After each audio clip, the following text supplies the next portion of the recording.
নতুন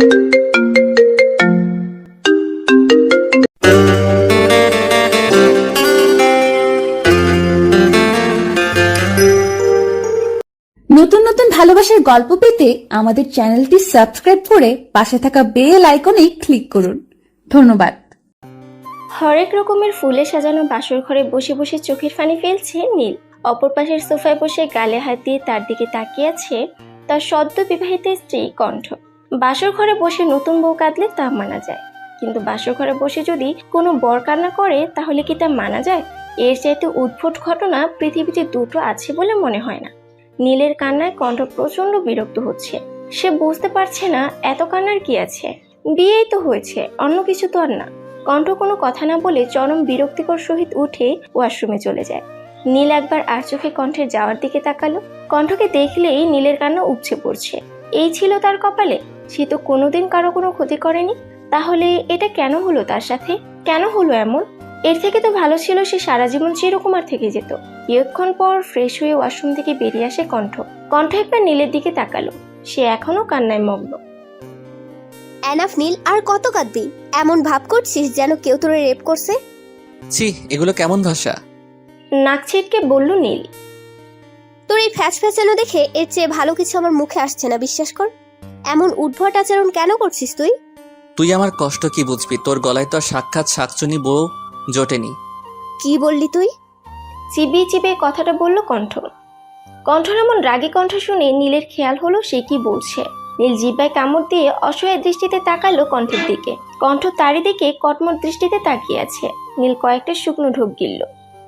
বিশ্বাস কর নীল, তুই যদি আমার স্বামী না হতিস এই মুহূর্তে তোর ঘাড় আমি মটকাতাম। এই জন্যই তো তোকে শাকচুনি বলি। কথাটা আস্তে বলায় কণ্ঠ ঠিকভাবে তা শুনতে পায়নি। কি বিড়বিড় করছিস? জোরে বল যা বলার। না না, কিছু না, কিছু বলছি না আমি। কণ্ঠ আর কোনো কথা বাড়ালো না। সে এমনিতেই প্রচুর ক্লান্ত। সারাদিনে অনেক ধকল গিয়েছে তার উপর দিয়ে। আজ সকালেও সে স্বাধীন একজন মানুষ ছিল, মুক্ত পাখির মতো উড়ে বেরিয়েছে সে। কিন্তু এখন সে একজনের স্ত্রী, একটা ভদ্রবাড়ির বউ। সে যদি জানতো নিজের বেস্ট ফ্রেন্ডের বিয়ের দাওয়াতে বরযাত্রী হিসেবে গিয়ে বিয়ের কোণে হয়ে যেতে হবে, তাও আবার নীলের মতো বলদ মার্কা একটা ছেলের, তাহলে সে জীবনেও কি বিয়েতে যেত? না, একদম যেত না সে। কণ্ঠ খুব শখ করে সেজেগুজে নিজের বেস্ট ফ্রেন্ডের বিয়েতে গিয়েছিল, আর সেই শখটাই তার কাল হয়ে দাঁড়িয়েছে। একটা দীর্ঘশ্বাস ফেলে বিছানায় লম্বা হয়ে শুয়ে পড়ল কণ্ঠ। কণ্ঠকে বিছানায় শুতে দেখে এক লাফে দাঁড়িয়ে গেল নীল। কণ্ঠ নীলের দিকে তাকিয়ে জিজ্ঞেস করলো, বানর হলি কবে থেকে তুই? মানে? লাফাচ্ছিস কেন এমন ভাবে? দেখছিস না আমি ঘুমানোর প্রস্তুতি নিচ্ছি। ঘুমাবি ভালো কথা, এখানে খাটের উপর কেন? আমার জানা মতে মানুষ খাটের উপরেই ঘুমায়, খাটের তলায় না। নীল চোখ মুখ কুঁচকালো। ঠিক এই কারণেই মেয়েটাকে তার পছন্দ নয়। এই মেয়ে কখনোই সোজাভাবে কথা বলতে পারে না। সোজাভাবে কথা বলা এই মেয়ের ধাতে নেই। তুই খাটে ঘুমাবি না একদম। তো কি তোর ঘাড়ে ঘুমাবো? নীল কণ্ঠের দিকে কেমন করে তাকালো। আচ্ছা বল, আমি কেন খাটে ঘুমাতে পারবো না? কারণ এটা আমার খাট। ও আচ্ছা ঠিক আছে, আমি আব্বুকে বলে দেবো কাল একটা খাট পাঠিয়ে দিতে। এখন অনেক রাত হয়ে গিয়েছে, এখন সম্ভব না। জানিসই তো আব্বু অসুস্থ, আজকে ঘুমোতে দে। তুই খাটে ঘুমালে আমি কোথায় ঘুমাবো? এবার যেন কণ্ঠের রাগ হলো। নিজেকে যথাসম্ভব শান্ত রেখে কণ্ঠ উত্তর দিল, মানুষ যেহেতু খাটে ঘুমায় সেহেতু তোরও খাটে ঘুমানোর কথা। অসম্ভব, আমি জীবনও তোর সাথে এক খাটে ঘুমাতে পারবো না। এক প্রকার চেঁচিয়ে কথাটা বলল নীল। একে তো এই আনএক্সপেক্টেড বিয়ে, তার উপর নীলের ফালতু বকর বকর মিলিয়ে কণ্ঠের মেজাজ এখন জ্বলন্ত আগ্নেয়গিরি। কেন রে, আমার সাথে এক খাটে ঘুমোলে কি সমস্যা তোর? আমার গায়ে কি কোনো ছোঁয়াচে রোগ আছে যে তা তোর মোমের মতো শরীরে অ্যাটাক করবে?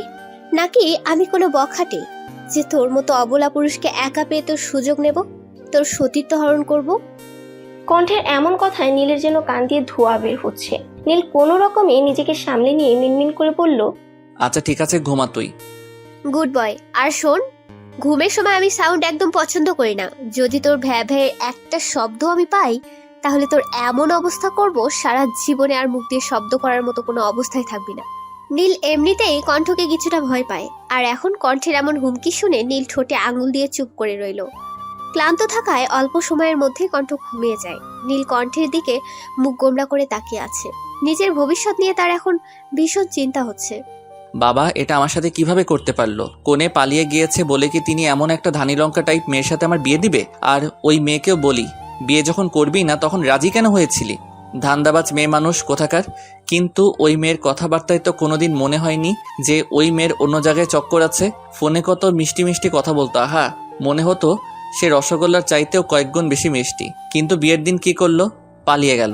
শিওর অন্য জায়গায় চক্কর আছে। যদি না থাকে তাহলে পালালো কেন? আমাকে কি পছন্দ নয় তার? আরে কিভাবে আমাকে অপছন্দ করবে সে? আমি কি দেখতে খারাপ নাকি তাহলে? আরে তাহলে যাই হোক না কেন, ওই মেয়েকে যদি পাই একবার আচ্ছা করে বকে দিব। বেয়াদব মেয়ে মানুষ। ওর চক্করে আমার জীবনে এই শাকচুনি পার্মানেন্টলি জুড়ে গেছে। এখন আমার কি হবে? এই মেয়ে তো আমাকে শান্তিতে বাঁচতে দেবে না। কোন কুক্ষণে যে এই মেয়ে আমার কপালে এসে জুটেছিল। হাবিজাবি ভাবনার মাঝে নীল ডুব দিল অতীতে, যেদিন কণ্ঠের সাথে তার প্রথম দেখা হয়েছিল। ওই দিনকে নীল নিজের জীবনের অভিশপ্ত দিন হিসেবে মনে রেখেছে। নীল তখন অষ্টম শ্রেণীর ছাত্র। বাবার ট্রান্সফারের কারণে তারা সে বছর সিলেট থেকে ঢাকায় শিফট হয়েছিল। সেদিন ছিল স্কুলে নীলের প্রথম দিন। নীল বরাবরই শান্ত স্বভাবের ছেলে। স্কুলে নতুন হয় সেদিন তাকে স্কুলের সিনিয়র স্টুডেন্টরা আটকে ছিল। নীলকে কোনো বড় আপুকে প্রেম নিবেদন করার টাস্ক দেওয়া হয়েছিল। নীল রাজি হলো না, যার দরুন তাকে বলা হলো মাঠে সবার সামনে কানে ধরে উঠবস করতে। নীল এতেও রাজি হলো না, আর ওইদিকে বদমাস সিনিয়রগুলো তাকে ছাড় দেবার নয়। অবশেষে নীল পরাজিত হলো ওদের কাছে। চোখে এক সমুদ্র অশ্রু নিয়ে সে কানে ধরে উঠবস করার প্রস্তুতি নিল। যখনই সে বসতে যাবে তখন পেছন থেকে একটা মেয়ের ভরাট কণ্ঠ ভেসে আসলো। কি হচ্ছে এখানে? নীল তাকিয়ে দেখলো নীল রঙের স্কুল ড্রেসে পরিহিত দুই বিনুনি করা একটা মেয়ে দাঁড়িয়ে আছে। মেয়েটির হাতে ছোটখাটো চিকন একটা লাঠি। মেয়েটাকে দেখে বদমাস সিনিয়রগুলো কেমন ঘাবড়ে গেল। দেখো কণ্ঠ, এখানে তোমার কোনো কাজ নেই, তুমি যাও এইখান থেকে। অবশ্যই যাব, তবে এই বলদকে সাথে করে নিয়ে যাব। নীল বেশ বুঝতে পেরেছিল কণ্ঠ নামের তেজি মেয়েটা তাকেই বদলোক বলে সম্বোধন করেছে। এতে নীল যেন কিছুটা অপমানিত হলো। দেখো কণ্ঠ, এটা আমাদের ব্যাপার, তুমি যাও। আচ্ছা এই বলদ, চলো। নীলকে উদ্দেশ্য করে কথাটা বলল কণ্ঠ। ও কেন যাবে? ওর কাজ আছে এখানে। আচ্ছা তা কি কাজ আছে শুনি? আমাদের ব্যাপারে তুমি সবসময় নাক কেন গলাতে আসো? আমার স্কুলে আমার চোখের সামনে যখন কেউ অনৈতিক কাজ করে, কাউকে বিরক্ত করে, তাহলে আমি কিভাবে চুপ করে থাকি বলো তো স্বামী ভাইয়া? জানো তো আমি আবার একটু মাদার তৃষা টাইপ মানুষ। বলি ডান চোখে একটা টিপ্পনি কাটলো কণ্ঠ। শোনো স্বামী ভাইয়া, আমি তোমাকে শেষবারের মতো বলছি ভালো হয়ে যাও, নয়তো আমি যেটা করব সেটা তোমার একদম ভালো লাগবে না। তাই আবারও বলছি ভালো হয়ে যাও। ভালো হতে পয়সা লাগে না, বুঝলে? এবার নীলের দিকে তাকিয়ে বলল, এই বলদ আসো আমার সাথে। নীল কোনো কথা না বলে কণ্ঠের সাথে চলল। এখানে দাঁড়িয়ে থাকা তার জন্য সুখকর নয় তা সে বুঝে গেছে। আগে আগে হাঁটছে কণ্ঠ, আর তাকে ভদ্র ছেলের মতো অনুসরণ করছে নীল। নাম কি?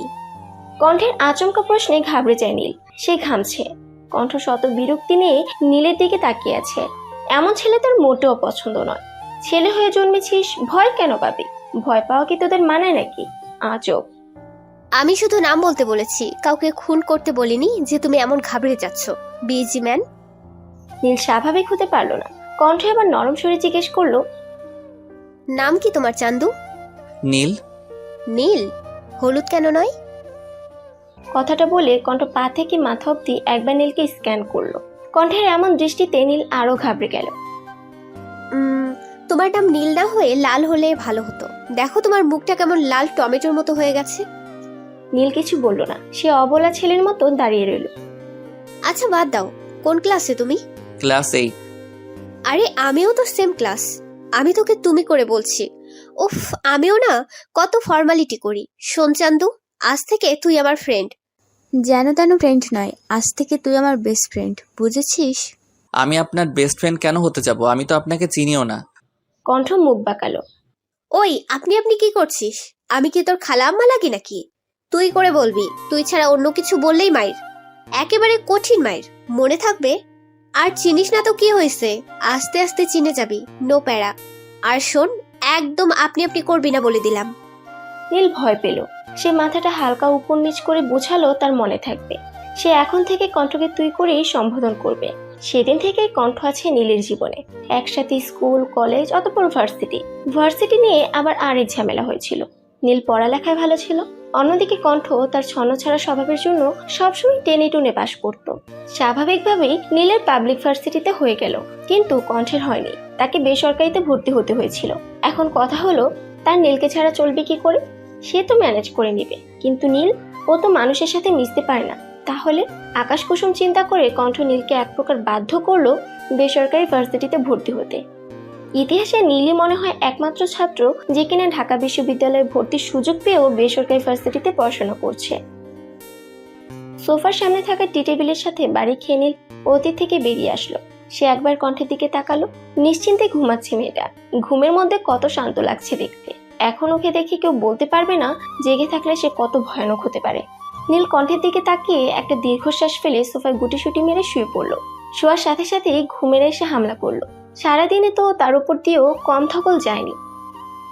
দূর থেকে ভেসে আসা ফজরের আজানের মধুর শব্দে ঘুম হালকা হয়ে এলো কণ্ঠে। আড়মোড়া ভেঙে উঠে বসলো সে। বার দুয়েক চোখ কষলে চোখ মেলে তাকিয়ে দেখতে পেল সোফায় গুটিসুটি মেরে শুয়ে থাকা নীলকে। নীলকে দেখতে অনেকটা বাচ্চার মতো লাগছে। নীলের স্বাভাবিক চরিত্র অনেকটা বাচ্চার মতোই। ও অনেক ইমোশনাল একটা ছেলে। ও জীবনটা তেমন একটা প্র্যাকটিক্যালি চিন্তা করতে পারে না। ওর কাছে নিজের পরিবার আর পরিবারের ইমোশনটাই আগে। ও নিজের পরিবারকে অনেক ভালোবাসে। তাই তো মায়ের এক কথায় নীরাকে বিয়ে করতে রাজি হয়ে যায়। আর নীরা পালিয়ে যাওয়ায় বাবার কথায় শত অনিচ্ছে সত্ত্বেও কণ্ঠকে সে বিয়ে করে। কণ্ঠ নীলের দিকে কিয়ৎক্ষণ তাকিয়ে থেকে ওয়াশরুমে যায়। ফ্রেশ হয়ে অজু করে এসে কণ্ঠ নীলকে ডাক দেয়। স্বামী, ওগো স্বামী, উঠুন। ফজরের আজান দিয়ে দিয়েছে, উঠুন এবার। নামাজ পড়তে হবে তো নাকি? উঠুন উঠুন। কারো এমন আহ্লাদি ডাকে নীল ঘুমের ঘোরে ঠোঁট বাঁকিয়ে হাসলো। নীলকে ঘুমের মধ্যে হাসতে দেখে ভ্রু কুঞ্চিত হলো কণ্ঠের। এই বলত, না হেসে ওঠ বলছি। তোর জন্য নামাজের সময় বসে নেই, ওঠ বলছি। কণ্ঠের ধমকে ধরফর করে উঠে বসে নীল। চোখের সামনে কণ্ঠকে দেখতে পায় ঘাবড়ে যায়। তো তুই আমার রুমে কি করছিস? লে, ছেলে বলে কি? আরে গাধা, বিয়ে তোর সাথে হয়েছে তো তোর রুমেই থাকবো, নাকি তোর ভাইয়ের রুমে থাকার কথা, ইডিয়েট। নীল কিছুক্ষণ থম মেরে বসে রইল। আস্তে আস্তে তার কালকের সব ঘটনা মনে পড়ল। যখন মনে পড়ল এখন কণ্ঠ তার বউ, তখনই যেন তার আবার কান্না পেয়ে গেল। একদম কাঁদবি না বলে দিলাম আমি। এই, তুই কি ছেলে বলতো? কথায় কথায় কোন ছেলে এত কান্না করে? এই নাকি আমার জামাই? ছি, আমি মানুষের সামনে মুখ দেখাবো কি করে? মান সম্মান কিচ্ছু থাকলো না আমার। নীল হাবলার মতন তাকিয়ে আছে কণ্ঠের দিকে। নীলকে এভাবে তাকিয়ে থাকতে দেখে কণ্ঠ নীলের পেশিবহুল বাহুতে জোরে একটা চিমটি কাটলো। আউচ, কি করলি এটা? চিমটি কাটলাম তোকে। নীল হাত ঘষতে ঘষতে বলল, কিন্তু কেন? আজান কখন দিয়েছে আর তুই এখনো বসে আছিস? সময় কি তোর নানা হয় যে তোর জন্য বসে থাকবে? তাড়াতাড়ি অজু করে আয়, আমি জায়নামাজ বিছিয়ে রাখছি। নীল কোনো কথা না বলে ওয়াশরুমে চলে গেল। অজু করে বেরিয়ে সে নীল অবাক হলো, কারণ খাটের উপর তার জন্য সাদা পাঞ্জাবি আর টুপি সুন্দর করে গুছিয়ে রাখা আছে। নীল বুঝলো এটা কণ্ঠের কাজ, কিন্তু ও কোথায়? রুমে তো নেই, কোথায় গেল? নীলের ভাবনার মাঝেই বারান্দা থেকে কণ্ঠ রুমে আসলো। তারা দুজনে একসাথে নামাজ আদায় করে নিল। নামাজ পড়ে নীল ধপ করে খাটে শুয়ে পড়লো। কালকে রাতে সোফায় শুয়েছিল সে। ঘুম বলতে হয়নি কিছুই। সোফায় কি ঘুমানো যায় নাকি? কণ্ঠ নীলকে কিছু বলতে যাবে তার আগেই ওর ফোনটা বেজে ওঠে। কণ্ঠ ফোনের দিকে তাকিয়ে নম্বরটা দেখে একবার নীলের দিকে তাকালো। অতঃপর ফোনটা রিসিভ করে বারান্দায় চলে এলো। বলো। ম্যাম, ওর জ্ঞান ফিরেছে। গুড, আমি 10টার দিকে আসছি, ওকে নজরে রেখো। আর শোনো, আমি না আসা পর্যন্ত ওকে এক গ্লাস পানিও দিবা না। Okay ma'am. ফোনটা কেটে দিয়ে ঘুমন্ত নীলের দিকে তাকালো কণ্ঠ। তার ঠোঁটের কোণে বিরাজ করছে বাঁকা হাসি, সেই সাথে আছে তৃপ্তি। কিন্তু কিসের তৃপ্তি? নিজের খুব কাছে কিছু পাওয়ার তৃপ্তির হাসি কি এটা হতে পারে? সকাল 8টা। ধরণীতে সূর্যের দেখা মিলেছে অনেক আগে। বাহিরে বইছে মৃদু বাতাস। বাতাসে জানালায় থাকা শুভ্র রঙের পর্দাগুলো উড়ছে। বিছানায় নীল বেঘরে ঘুমাচ্ছে। কালকে রাতে বেচারার ভালো ঘুম হয়নি। সোফায় কি আর ভালো ঘুম হয়? অন্যদিকে সারা রাত বিন্দাস ঘুমিয়ে এখন সোফায় বসে বসে বোর হচ্ছে কণ্ঠ। সে বুঝতে পারছে না তার কি করা উচিত। একবার মনে হচ্ছে নিচে যাওয়া উচিত, তো পরক্ষণেই মনে পড়ছে সে নতুন বউ। তার এইভাবে নিচে চলে যাওয়াটা বিশেষ শোভা পায় না। কণ্ঠ একটা দীর্ঘশ্বাস ফেলে ফোন চাপতে লাগলো। কণ্ঠ নিজের ফোনে তার আর নীলের ছবি দেখছে। ছবিগুলো তারা গত বছর সিলেটে ট্যুরে গিয়ে তুলেছিল। একটা ছবি দেখে কণ্ঠ মৃদু হাসলো। ছবিটাতে নীল চোখ মুখ কুঁচকে আছে। নীলকে দেখে মনে হচ্ছে ওকে কেউ জোর করে করলার জুস খাইয়ে দিয়েছে। কণ্ঠ যখন ফোনে তার আর নীলের বিভিন্ন মুহূর্তের ছবি দেখায় ব্যস্ত, তখন দরজায় কেউ কড়া নাড়ল। কণ্ঠ ফোনটা সেন্টার টেবিলে রেখে দরজার দিকে গেল। দরজা খুলে দিতেই নীলের ছোট বোন নিতু রুমে প্রবেশ করলো। শুভ সকাল কণ্ঠ আপু। কণ্ঠ নিতুর ডান গালটা আস্তে করে টিপে দিয়ে বলল, শুভ সকাল বাবু। জানো কণ্ঠ আপু, আমি না কনফিউজড। কণ্ঠ ব্রুকুচকে বলল, কেন কেন শুনি। আমি তোমাকে কি বলে ডাকবো, ভাবি নাকি আপু? আগে তো তুমি আমার আপু ছিলে, কিন্তু এখন এখন তো তুমি ভাইয়ের বউ, ভাবি হও। তাহলে কি ডাকবো, ভাবি নাকি আপু? চিন্তার বিষয়, কি ডাকবে বলো তো? নিতু কিয়ৎক্ষণ নিজের থুতনিতে শাহাদাত আঙ্গুল দিয়ে কয়েকবার বাড়ি দেওয়ার ভঙ্গিতে কিছু ভাবলো। কণ্ঠ ব্রুকুচকে তাকিয়ে আছে নিতুর দিকে। নিতুর বয়স 10, সে ক্লাস 5-এ পড়ে। বয়স কম হলেও সে যথেষ্ট বুদ্ধিমতী। সে মোটেও নীলের মতো গর্ধব টাইপের নয়। কিছুক্ষণ চিন্তা ভাবনা শেষে নিতুর চোখে মুখে খুশির ঝিলিক দেখা দিল। সে সবসময়ের মতো চমৎকার হেসে বলল, আমি আজ থেকে মানে এখন থেকে তোমাকে ভাবিপু বলে ডাকবো। নামটা কেমন? পছন্দ হয়েছে? কণ্ঠ আলতো হেসে বলল। পছন্দ হবে না আবার? খুব পছন্দ হয়েছে। নিতু আবারও চমৎকার ভঙ্গিতে হাসলো। এই মেয়েটা ঠোঁটের কোণে সবসময় হাসি থাকে। যখন সে খুব খুশি হয় তখনও হাসে, আর যখন খুব কষ্ট পায় তখনও হাসে। ভাবিপু এখন নিচে চলো, আম্মু তোমায় যেতে বলেছে। আচ্ছা চলো। কণ্ঠ নিতুর সাথে নিচে আসলো। নীলের মা নীলিমা আর নীলের খালা মিলে টেবিলে নাস্তা দিচ্ছেন। কণ্ঠকে আসতে দেখে নীলিমা আদুরে কণ্ঠে বলে ওঠে, কণ্ঠমা আয়, নাস্তা করে নে। তুই তো আবার সকালের নাস্তা তাড়াতাড়ি করিস। মৃদু হেসে চেয়ার টেনে বসতে বসতে বলল। আঙ্কেল কোথায় আন্টি? নীলিমা নিরুত্তর। নীলিমাকে চুপ থাকতে দেখে কণ্ঠ আবার বলে, আন্টি। কণ্ঠে ডাকে এবার নীলিমা ব্রু কুচকালো। তুই কি আমাকে বলছিস? তোমাকে ছাড়া আর কাকে বলবো? নীলিমা যেন নারাজ হলো, বলল, আমাকে এখনো আন্টি বলেই ডাকবি কণ্ঠ?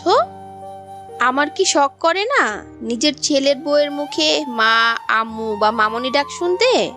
কণ্ঠ আবার হাসলো। নীলিমা কণ্ঠকে অনেক স্নেহ করে, অনেক ভালোবাসেন তিনি কণ্ঠকে। আগে যখন কণ্ঠ এই বাড়িতে আসতো, নীলিমা কণ্ঠের পছন্দের খাবার রান্না করে তাকে খাওয়াতো। কণ্ঠ নীলিমার রান্নার খুব ভক্ত। তার রান্না করা চিংড়ি মাছের মালাইকারি কণ্ঠের অনেক বেশি প্রিয়। আচ্ছা ঠিক আছে, এখন থেকে মামনি বলেই ডাকবো। এই তো আমার লক্ষ্মী মেয়ে। নীল কোথায় কণ্ঠ? ওঠেনি এখনো? না খালামণি, নামাজ পড়ে ঘুমিয়েছে। এই ছেলেটাও না এত ঘুম কাতরে। তুই খাওয়া শুরু কর। বাকি সবাই কোথায়? সবাই রিসিপশনের কাজে ব্যস্ত আছে, তুই খা। কণ্ঠ কোনো কথা না বলে খাওয়ায় মন দিল। খাওয়া শেষ করে কণ্ঠ রুমে গেল। নীল এখনো ঘুমাচ্ছে, শান্তিতে ঘুমাচ্ছে সে। কণ্ঠের কেন যে নীলের এই শান্তির ঘুম সহ্য হলো না। ভেতর থেকে তার অন্তরাত্মা তাকে বারবার বলছে, না কণ্ঠ না, তুই নীলকে এত শান্তিতে ঘুমাতে দিতে পারিস না। তোর উচিত নীলকে বিরক্ত করা, এটা তোর দায়িত্ব। তুই নিজের দায়িত্বে অবহেলা করতে পারিস না। কণ্ঠ নিজের অন্তরাত্মার কথা শুনলো। সে নিজের শাড়ির আঁচলের এক মাথা চিকন করে মুড়ে তা দিয়ে নীলের কানে সুরসুরি দিতে লাগলো। নীল নড়ে চড়ে উঠলো। একটু নড়ে চড়ে নীল অপর পাশ ফিরে শুয়ে পড়লো। কণ্ঠের ব্রু কুঞ্চিত হলো। কণ্ঠ এবার বাথরুম থেকে এক মগ পানি নিয়ে এসে তা নীলের দিকে ছুঁড়ে মারলো। পানির সাপটায় নীল হুড়মুড় করে উঠে বসলো। নীলের কাণ্ড দেখে কণ্ঠের হাসি যেন থামছেই না। কোনো মেইলি ঝংকার তোলা হাসির শব্দে নীল থেমে গেল। মনে হচ্ছে তার বুকের ভেতরে কেউ হাতুড়ি পেটা করছে। নীল সামনে তাকিয়ে দেখলো কণ্ঠ হাসছে। কণ্ঠকে হাসতে দেখে নীল ব্রু কুচকালো। কিয়ৎক্ষণ পর তার মস্তিষ্ক সাইরেন বাজিয়ে তাকে জানান দিচ্ছে তাকে কণ্ঠ নামক সাংঘাতিক রমণীটি ভিজিয়েছে। তার এই হাসিটার কারণ কণ্ঠ নামক সাংঘাতিক রমণী নীল নামক অবলা পুরুষকে জব্দ করতে সক্ষম হয়েছে।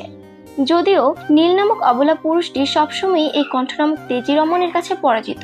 কণ্ঠ হাসি থামিয়ে এবার নীলকে উদ্দেশ্য করে বলল, ওই বলদ, আর কত ঘুমাবি? ওঠ এবার, কত বেলা হলো, খেয়াল আছে তোর? এত ঘুম কাতুরে কেন রে তুই? আই জাস্ট লাভ ঘুম। ঘুম আমার জীবনের প্রথম ভালোবাসা।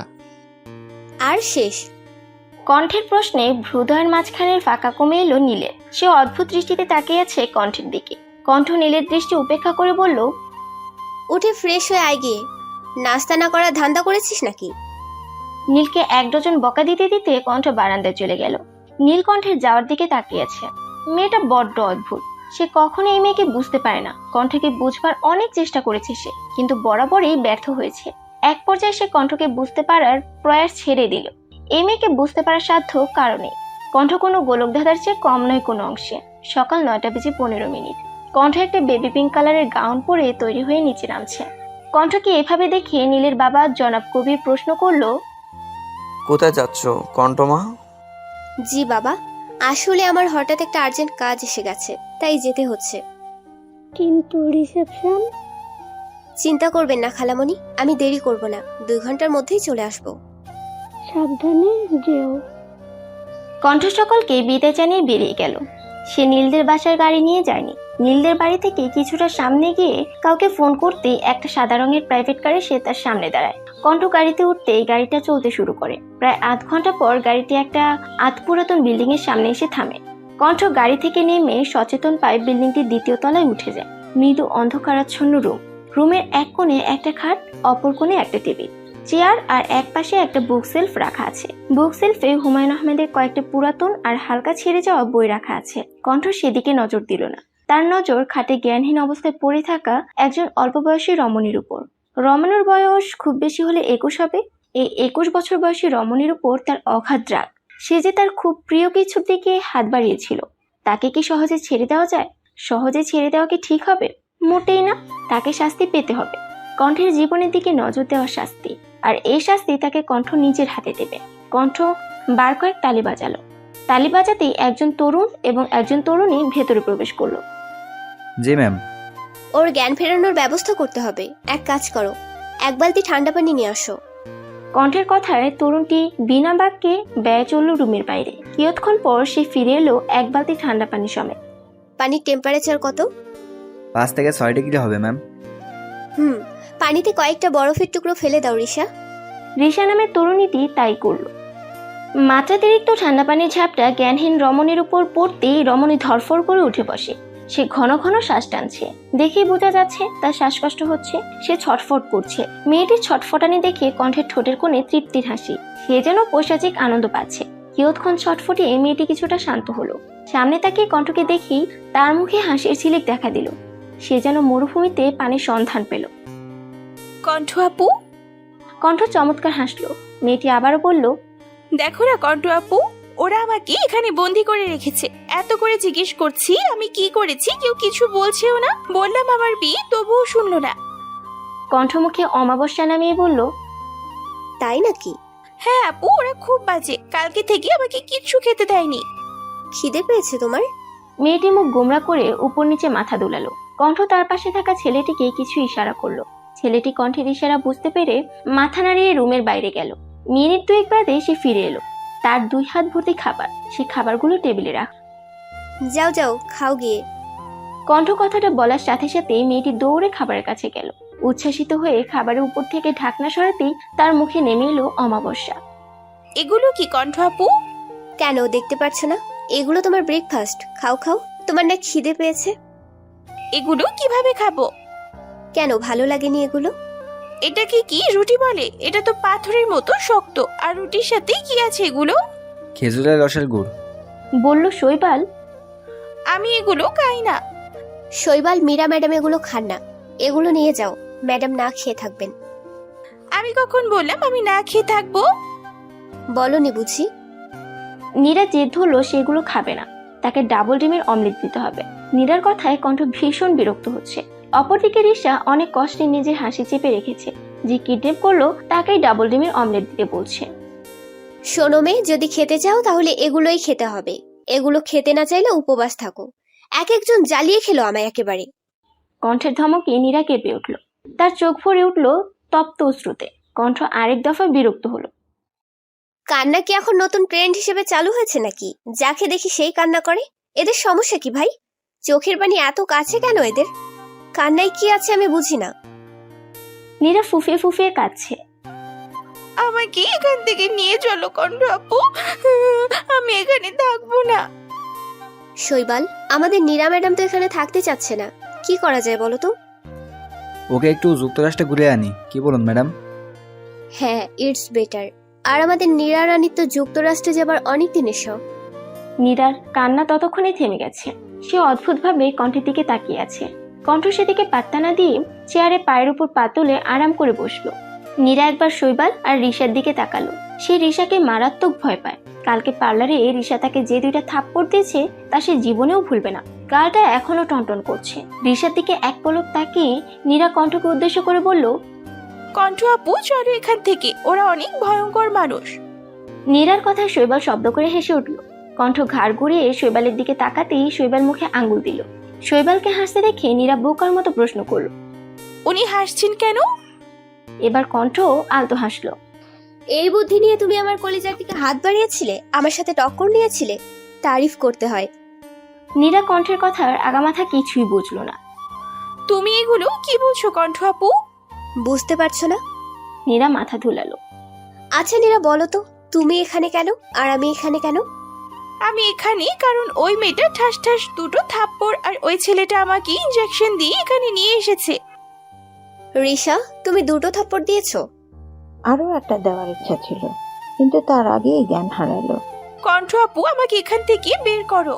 কি তখন থেকে নিয়ে যাও, বের করো। এত কষ্ট করে তোমাকে কিডন্যাপ করলাম, কি এত সহজে ছেড়ে দিতে? মানে আমাকে তুমি কিডন্যাপ করিয়েছো? আমি স্যার আর কার ঠেকা পড়ছে তোমার মতন উটকো ঝামেলাকে কিডন্যাপ করাতে যাবে? মইটা তো তুমি আমার পাকা ধানেই দিয়েছো মেয়ে। তুমি আমায় কিডন্যাপ কেন করালে? কি করেছি আমি? রিয়েলি কি করেছো তুমি? আমার কলিজা ধরে নাচানাচি করে এখন বলছো কি করেছো? কি ভেবেছিলে তোমাদের প্ল্যান সাকসেসফুল হবে? ভাবলে কি করে আমি তা হতে দেব? নীরা কিছুটা ঘাবড়ে গেল। প্ল্যান? কিসের প্ল্যানের কথা বলছো তুমি? নীলাপার স্মৃতিশক্তি লোপ পেয়েছে ম্যাম। তাই তো দেখছি, তবে কোনো ব্যাপার না। I can't help her if she want. কি নীলাপা, লাগবে হেল্প? এই আপা কাকে বলছেন? হ্যাঁ, বেয়াদব ছেলে মানুষ একটা, হুটহাট ইনজেকশন পুশ করে দেয় আবার আমাকে আপা বলছে। আহার নীরা, চড়ছো কেন? Relax baby. আর শৈবাল, এটা কোন ধরনের অসভ্যতা? তুমি নীরা রানীকে হুটহাট ইনজেকশন কেন পুশ করো? নেক্সট টাইম এমন করবে না। Now what ever. শৈবাল, ম্যাডামকে ভিডিও ক্লিপটা দেখাও। কণ্ঠের কথায় শৈবাল নিজের হাতে থাকা ট্যাবলেটে একটা ভিডিও চালু করলো। ভিডিওতে দেখা যাচ্ছে নীরা কারোর সাথে ফোনে কথা বলছে আর তার ঠোঁটের কোণে ঝুলছে শয়তানি হাসি। নীরা ফোনে যা যা বলছে তা এই ভিডিওতে স্পষ্ট। নীরা একবার কণ্ঠের দিকে তাকালো, তার ঠোঁটেও বাঁকা হাসি, কিন্তু চোখ দুটো অস্বাভাবিক লাল হয়ে আছে। কণ্ঠের চোখের দিকে তাকাতেই আটকে উঠল নীরা। সে বারবার ঢুক গিলছে। তো নীরা ম্যাডাম, কিছু মনে পড়লো? আমায় ক্ষমা করে দাও, আমি আর এমন করব না। তোমাকে আর এমন কিছু করার সুযোগ দিলে তো তুমি এমন করবে, সেই সুযোগটাই তো তুমি পাবে না। আমার ভুল হয়ে গেছে, প্লিজ লিভ মি। আমার কলিজা ধরে নাচানাচি করার সময় মনে হয়নি এটা ভুল, এটা অন্যায়? নীরা কিছু না বলে মাথা নিচু করে আছে। কণ্ঠ দ্বিগুণ রেগে বলল, তোমার সাহস দেখে আমি জাস্ট অবাক। তুমি তোমার এমন খাটিয়া শখের জন্য আমার নীলকে চুজ করেছো? নীরা ভয়ে ভয়ে আবারও বলল, আমাকে ছেড়ে দাও আপু প্লিজ। ছেড়ে দেব এত সহজে? হ্যাভ ইউ এনি আইডিয়া তোদের এই জঘন্য কাজের জন্য নীল কতটা কষ্ট পেত, নীলের পরিবারের কতটা অসম্মান হতো? তোর তো ভাগ্য ভালো, নীলের বিরুদ্ধে এত বড় ষড়যন্ত্র করার পরেও তুই আমার সামনে 2 পায়ে দাঁড়িয়ে আছিস। কণ্ঠ একটু দম নিল। তোর এই কাজের জন্য তুই তো অবশ্যই শাস্তি পাবি। তা কি শাস্তি পেতে চাস বল, তাড়াতাড়ি বল। আমার আবার অত সময় নেই, জানিস তো আজ আমার বউ ভাত। কথাটা বলে বা চোখে একটা টিপ্পনি কাটলো কণ্ঠ। নীরা এখনো মাথা নিচু করে আছে। আচ্ছা, ভেবে শাস্তি ডিসাইড করবি, ঠিক আছে? তুই ভাবতে থাক। আর শৈবাল, আমাদের নীরা ম্যাডামের শো কল্ড প্রেমিকের কোনো খবর পেলে? কণ্ঠের মুখে নিজের প্রেমিকের কথা শুনে নীরা যেন 4000 ভোল্টের শক খেলো। নীরা বিস্তারিত নয়নে তাকালো কণ্ঠের দিকে। কণ্ঠ নীরার চাহনি দেখে বাঁকা হাসলো। কি ভেবেছিলে নীল একটা মেয়েকে বিয়ে করবে আর আমি তার কোনো খবর নেব না? তোমার সম্পর্কে তো সেদিনই সব ইনফরমেশন জোগাড় করেছি, যখন তোমাদের বিয়ের কথাবার্তা চলছিল। আমাকে এত কাঁচা খেলোয়াড় ভেবো না শোনা, আমি সব দিক সামলে তবেই মাঠে নামি। আচ্ছা, তোমার ওই প্রেমিকের নাম কি গো? রাহাত শিকদার ম্যাম। খুব সুন্দর নাম, যেমন সুন্দর নাম ঠিক তেমনই কুৎসিত কাজ। তা শৈবাল, নীরা ম্যাডামের শো কল্ড প্রেমিকের খোঁজ পেলে? শৈবাল ঠোঁট টিপে হেসে বলল, জি ম্যাম, নীলাপার সোকল প্রেমিক তার সোকল প্রেমিকের সাথে ট্যুরে গিয়েছে। নীরা যেন আরো অবাক হলো। তাহলে কি রাফাত তাকে ঠকালো? না না, রাফাত এমন করতে পারে না। রাফাত তাকে কেন ঠকাবে? রাফাত তো তাকে ভালোবাসে, খুব ভালোবাসে। 4 বছরের সম্পর্ক তাদের। তাহলে রাফাতের অন্য প্রেমিকা কোথা থেকে আসলো? ওরা হয়তো ভুল বলছে। ভুলই বলছে। রাফাত মোটেও এমন নয়, সে খুব ভালো ছেলে। নীরা বিভিন্ন কথায় নিজের মনকে সান্ত্বনা দিতে ব্যস্ত। আরে নীরা ম্যাডাম, আপনার শোকল্ড প্রেমিকের শোকল্ড প্রেমিকাও রয়েছে। বাই দ্য ওয়ে, রাফাত যদি নিজের প্রেমিকার সাথে সাজিক থাকে, তবে তুমি কে? তুই রূপের দাস। বলল রিশা। তার ছেলের হাসি দিয়ে কণ্ঠ বলল, ঠিকই বলেছ। আর শৈবাল, রাফাত শিকদারের যদি সাজেক ঘোরা শেষ হয়ে থাকে, তবে তাকে একটু আমার দর্শন করিও তো। ব্যাটার কর্মফল দেয়া বাকি। জি ম্যাম। কণ্ঠ এক নজর নিজের হাতে থাকা ঘড়িটা দেখল। আচ্ছা শৈবাল, আমাকে যেতে হবে। রিসেপশনের সময় হয়ে এসেছে। আমার স্বামী হয়তো আমার অপেক্ষায় আছে। কণ্ঠ আপু, তুমি বিয়ে করেছো? হ্যাঁ, কেন? তুমি কি ভেবেছিলে আমি চিরকুমারী থাকবো? না, ঠিক তা না, কিন্তু তোমাকে কে বিয়ে করে অকালে শহীদ হতে চাইলো? কণ্ঠ চোখ ছোট করে তাকালো নীরার দিকে। নীরা একটা মেকি হাসি দিল। কণ্ঠ এবার দাঁত কিলিয়ে বলল, ওই তোমার না হওয়া বরকে নিজের না হওয়া বাচ্চার বাবা বানিয়ে দিয়েছি। মানে? কণ্ঠ কোনরূপ ভনিতা ছাড়াই বলে দিল, নীলকে বিয়ে করেছি। কি? কেন? ভালোবাসি তাই। নির্লিপ্ত কণ্ঠে কথাটা বলল কণ্ঠ।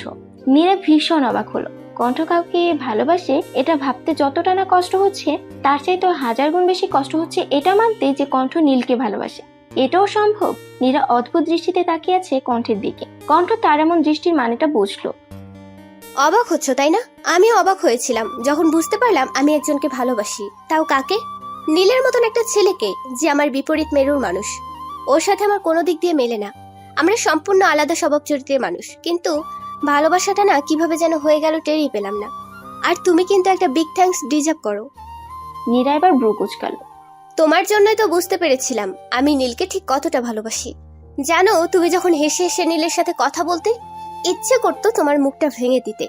রাতের বেলায় যখন নীলকে ফোন করলে ওর ফোন বিজি পেতাম, তখন সব ধ্বংস করে দিতে ইচ্ছে করতো। যখন তুমি নীলের হাত ধরে হাঁটতে, মন চাইতো তোমার হাতটা সুন্দর করে তোমার শরীর থেকে আলাদা করে দিই। অনেক কষ্টে তোমাদের বিয়ের দিন পর্যন্ত অপেক্ষা করেছি জানো। দিন যেন কাটছিল না। তুমি হয়তো ভাবছো, যখন আমি নীলকে এতটাই ভালোবাসি, তখন তোমাদের বিয়ের দিন পর্যন্ত কেন অপেক্ষা করলাম? আসলে কি বলতো, আমি নিজে ড্রামা কুইন না হলেও আই লাভ ড্রামা। আমার বিয়েতে ড্রামা হবে না তা হয় নাকি? কেমন বিধবা মার্কা লাগবে না? আর তোমাকে নিজের কবজায় পেতাম কি করে বলো? জানো, খুব ভেবেচিন্তে প্ল্যান বানিয়েছি। তোমাকে আর তোমার ওই লুজ ক্যারেক্টার প্রেমিককে তো আমি ছাড়বো না। খুব শখ না আমার নীলকে ইউজ করাচ্ছি তোমাদের। আমার নীলের দিকে চোখ তুলে তাকালে আমি তোকে দিনের বেলায় তারা দেখিয়ে দেব। চেনো না আমাকে। নীরা একটু ভয় পেল, কারণ সে জানে কণ্ঠ ঠিক কতটা ভয়ঙ্কর। শৈবাল, রিশা, নজর রেখো ওর দিকে বলেই দরজার দিকে চলল। দরজার কাছে গিয়ে সে শৈবালকে কিছু একটা ইশারা করলো। অতঃপর সে চলে গেল। রিসেপশনের সময় হয়ে গেছে। মেহমানরা আসতে শুরু করে দিয়েছে, অথচ কণ্ঠের দেখা নেই। সকলে চিন্তায় শেষ। নীল শত বিরক্তি নিয়ে কণ্ঠের ফোনে একের পর এক ফোন করেই চলছে। কণ্ঠ ফোনও তুলছে না। ইডিয়েট মেয়ে, সবসময় তো খুব ইন্টেলিজেন্ট গিরি দেখায়, আর এখন দেখো ফোনটাও তুলছে না। আরে ভাই, ফোন যখন ধরবি না তখন ফোন সাথে কেন রাখিস? যত সব পাগলের দল। নিজে এক পাগল, আমাকেও পাগল বানিয়ে ছাড়বে। সবাই যখন কণ্ঠের চিন্তায় ব্যস্ত, তখন দরজা দিয়ে হাসি মুখে নিজের বাবার হাত ধরে হেঁটে হেঁটে আসছে। কণ্ঠকে দেখে সকলের জানে যেন পানি এলো। অপরদিকে নীলের প্রচন্ড রাগ হচ্ছে। কণ্ঠ গিয়ে নীলের পাশে দাঁড়ালো। নীল ফিসফিস করে কণ্ঠকে জিজ্ঞেস করলো, কোথায় ছিলিস তুই এতক্ষণ? ফুটবল মাঠে হাডুডু খেলতে গিয়েছিলাম। মানে? আরে বলো, দেখতেই তো পাচ্ছিস আইটেম বম সেজে এসেছি। তার মানে তো পার্লারেই ছিলাম। নীল আর কোনো কথা বলল না। এই মেয়ের সাথে কথা বলা মানে নিজের মাথায় নিজে নারকেল ফাটানো। রিসেপশনের অনুষ্ঠান খুব ভালোভাবেই শেষ হলো। কণ্ঠের বাবা কণ্ঠ আর নীলকে তাদের বাসায় নিয়ে গেল। যেহেতু কণ্ঠের মানেই, তাই কণ্ঠের বাবা আর কণ্ঠের ফুফুই সকল নিয়মকানুন পালন করছে। কণ্ঠদের বাড়িতে 2 দিন থেকে তারা আবারও নীলদের বাড়িতে আসলো। দেখতে দেখতে কেটে গেল 1 সপ্তাহ। কণ্ঠ আর নীলের মধ্যে টম অ্যান্ড জেরি টাইপ সম্পর্ক এখনো চলমান। কণ্ঠ নীলকে ভালোবাসলো, তার কর্মকাণ্ডে তা প্রকাশ পায় না। সে নীলকে হেনস্থা করার একটা সুযোগও হাতছাড়া করে না। অপরদিকে বেচারা নীল বউয়ের অত্যাচারে অত্যাচারিত। সকালবেলা নীলদের বাড়ির সবাই নাস্তা করছে। এমন সময় কণ্ঠ ফর্মাল ড্রেসে নিচে নামলো। কণ্ঠকে ফর্মাল ড্রেসে দেখে নীলের বাবা প্রশ্ন করলো, কন্টমা, তুমি এইভাবে? আসলে বিয়ের চক্করে এতদিন অফিস যাওয়া হয়নি। অনেক কাজ জমে গেছে। আব্বু একা হাতে আর সামলাতে পারছে না। তুমি চাইলে আমাদের কোম্পানিতে জয়েন করতে পারো। সরি বাবা, আব্বুর কাছে আমি তার শক্তি, আমি চাই না আমার আব্বু কমজোর হোক। যতদিন না কাব্য দায়িত্ব নেওয়ার যোগ্য হচ্ছে ততদিন আমি আব্বুর সাথেই থাকবো। আর আপনার জন্য তো আপনার বলদ মার্কা ছেলে আছেই। নীল কিঞ্চিত থেকে কণ্ঠের দিকে তাকালো। কণ্ঠ সেদিকে পাত্তা না দিয়ে নাস্তা শেষ করে অফিসে চলে গেল। কণ্ঠ অফিসে আসতেই সকল স্টাফ তাকে বিয়ের শুভেচ্ছা জানালো। কণ্ঠ সকলের সাথে কুশলাদি বিনিময় করে নিজের কেবিনে গিয়ে বসলো। একটু পর তার আব্বু আসলো তার কেবিনে। অফিসে না আসলেও পারতে। কেন, খুশি হননি আমাকে দেখে? তা নয়, এখন তুমি বিবাহিত, এভাবে অফিসে আসাটা ওরা কিভাবে দেখবে? আব্বু রিল্যাক্স, আমি ওদের বলে এসেছি, ওরা কিছু বলেনি। আর বললেও আমি কি আসতাম না নাকি? এটা আমার অফিস, হক আছে আমার, নাকি পর করে দিচ্ছ? কণ্ঠের আব্বু আলতো হেসে বলল, তোমাকে পর করি কি করে বলো তো? তুমি ছাড়া আমার আর কে আছে? কেন, তোমার একটা পোষ্য ছাগল আছে না, সে কোথায়? ও বাসায়। বাসায় কি করছে? অফিসে আসবে না নাকি? কণ্ঠের বাবা আমতা আমতা করে বলল। ও ঘুমাচ্ছে। কণ্ঠ এবার রেগে তার বাবার দিকে তাকালো। সকাল 10টা বাজে বাবা, আর ও এখনো ঘুমাচ্ছে? ও কি জীবনেও মানুষ হবে না, সারা জীবন ছাগল থেকে যাবে? কোথায় ভাবলাম ওর হাতে এবার সকল দায়িত্ব বুঝিয়ে দেব, কিন্তু মনে হয় না এটা আর সম্ভব। আসতে পারি? পরিচিত কণ্ঠ পেয়ে কণ্ঠ দরজার দিকে তাকালো। কাব্য দরজার সামনে ভদ্র ছেলের মতন দাঁড়িয়ে আছে। আসুন মহারাজ, আসুন, আপনার জন্যই তো আমরা অপেক্ষা করছিলাম। কাব্য আমতা আমতা করে ভেতরে প্রবেশ করলো। এটা তোমার বাবার অফিস, তার মানে এই না তুমি যখন খুশি তখন আসবে আর যখন খুশি তখন যাবে। বেশ রেগে কথাটা বলল কণ্ঠ। এমন রাগ কেন করছো? আমি কি ইচ্ছে করে দেরি করি নাকি? দেরি হয়ে যায়। আচ্ছা, তা কেন দেরি হয়? কাব্য কিছু না বলে আমতা আমতা করতে লাগলো। কি হলো বল? রাগছো কেন? তুমি তো জানোই আমার ঘুম একটু বেশি। কণ্ঠ আর কিছু না বলে কাব্যকে নিজের কেবিনে যেতে বলল। কাব্য বিনা বাক্যে ব্যয়ে চলে গেল। বাকের সামনে কে বেশিক্ষণ থাকতে চায়? তোমার ছেলেটা দিন দিন কুম্ভকর্ণে পরিণত হচ্ছে, এর একটা বিয়ে দিতে হবে। বউ ঘরে আসলেই ঠিক হয়ে যাবে। কাব্যর তো পড়াশোনা শেষ হয়নি। তো কি হয়েছে, ওর বউ আসলে কি সে না খেয়ে মরবে? আর কাব্য তো ভালোই ইনকাম করে, তাছাড়া এত বড় কোম্পানির মালিকও। তোমার যা ভালো মনে হয় তাই করো। কাব্যর ওপর যদি সবচেয়ে বেশি কারো অধিকার থেকে থাকে তা তোমার। আমি জানি তুমি ওর জন্য তাই করবে, যা ওর জন্য উত্তম। বলে তিনিও চললেন নিজের কাজে। কাব্যের জন্মের সময় অতিরিক্ত রক্তক্ষরণে তাদের মা মারা যায়। তখন কণ্ঠের বয়স 10। কণ্ঠ ছোটবেলা থেকেই ম্যাচিউর আর দোষী টাইপের মেয়ে। অন্য মেয়েদের মতো আবদার ছিল না তার, যা চাই তা সে আদায় করে নিত। মা মারা যাওয়ার পর কাব্যকে সে বড় করেছে। নিজে ছোট ছিল তবুও কি সুন্দর ভাইকে সামলেছে। অফিসে আজ প্রথম দিন ছিল বলে কণ্ঠ তাড়াতাড়ি বাড়ি চলে গেল। বাসায় এসে ফ্রেশ হয়ে 1 কাপ কফি নিয়ে বারান্দায় দাঁড়ালো কণ্ঠ। নীলের বারান্দায় বিভিন্ন ধরনের ফুলের গাছ রয়েছে, এগুলো সব নীল লাগিয়েছে, কাউকে ধরতে দেয় না সেগুলো। কণ্ঠ নীলের কালো গোলাপ গাছ থেকে একটা গোলাপ ছিঁড়ে কানে গুঁজে দিল। কিয়ৎক্ষণ অতিবাহিত হলে কণ্ঠ বুঝতে পারলো সে কি করছে। কণ্ঠ নিজের কাজে অবাক হলো, সে আগে কখনো এমন কাজ করেনি। এগুলোতে তার কোনো কালেই কোনো আগ্রহ ছিল না। সে সাজগোজ একদম পছন্দ করতো না, কিন্তু এখন কেন যেন সাজতে ভালো লাগে, আয়নায় নিজেকে দেখতে ভালো লাগে। প্রেমে পড়লে শত অপছন্দের জিনিসও পছন্দের হয়ে ওঠে। এই প্রেম শব্দটা কত অদ্ভুত। কণ্ঠের মতো একজন মেয়েকেও নাড়িয়ে দিল। কণ্ঠ একটি দীর্ঘশ্বাস ফেলে কফিতে চুমুক দেয়। রাত 8টা। নীলদের বাসার সবাই খাবার টেবিলে বসে আছে। সকলে বলতে নীলের বাবা, মা আর নিতু। তারা নীলকণ্ঠের জন্য অপেক্ষা করছে। নিতু যাও তো, তোমার ভাইয়া আর বাবিকে ডেকে নিয়ে আসো। ঠিক আছে, যাচ্ছি। নিতু যেতে নিবে তার আগে সে দেখতে পেলেও সিঁড়ি দিয়ে নীল আর কণ্ঠ নামছে। তবে অবশ্যই স্বাভাবিকভাবে না, তারা ঝগড়া করছে আর নামছে। ঝগড়া করতে করতে দুজনে টেবিলে এসে বসলো। নীল, এটা কোন ধরনের অসভ্যতা? নীল বাবার কথায় অবাক হয়ে জিজ্ঞেস করলো, আমি আবার কি অসভ্যতা করলাম? কণ্ঠ এখন আর তোমার বেস্ট ফ্রেন্ড নেই, শুধু সে এখন তোমার বউ, তাই ওকে তুমি করে বলবে, নট ইউ। আগে এই লেডি ভয়ঙ্করীকে বলো আমাকে তুমি করে বলতে। পাপী নারী একটা স্বামীকে তুই করে বলে? বেশ করি, আরো বলবো। তুই তখন আমার চুল ধরে কেন টানলি? ইচ্ছে করে টেনেছি নাকি? ভুলে টান লেগে গেছে, তাই বলে কি তুই আমার মাথায় সুনামি আনিয়ে দিবি নাকি? চুপ! মায়ের ধমকে দুজনে চুপ করলো। তোমাদের দুজনকেই বলছি, একে অপরকে তুমি বলে সম্বোধন করবে, আর যেন এমন না দেখি। নীল কিছু না বলে খাওয়ায় মন দিল। ডিনার শেষ করে নীল নিজের রুমে চলে গেল। এখানে বেশিক্ষণ থাকলে তাকে অযথা বাবা মায়ের বকা শুনতে হবে। নীল উপরে চলে যাওয়ার কিয়ৎক্ষণ পর কণ্ঠ নীলিমার হাতে হাতে কিছু কাজ করে দিয়ে রুমে চলে যায়। নীলের কণ্ঠ চলে যেতেই নীলিমা গিয়ে কবিরের কাছে বসলো। আচ্ছা, এরা কি নর্মাল কাপল হবে না কোনোদিন? কেন হবে না? অবশ্যই হবে, কিন্তু ওদের একটু সময় দিতে হবে। ওরা যদি একান্ত কিছু সময় কাটায় তাহলে দেখবে ওদের সম্পর্কটা স্বাভাবিক হয়ে যাবে।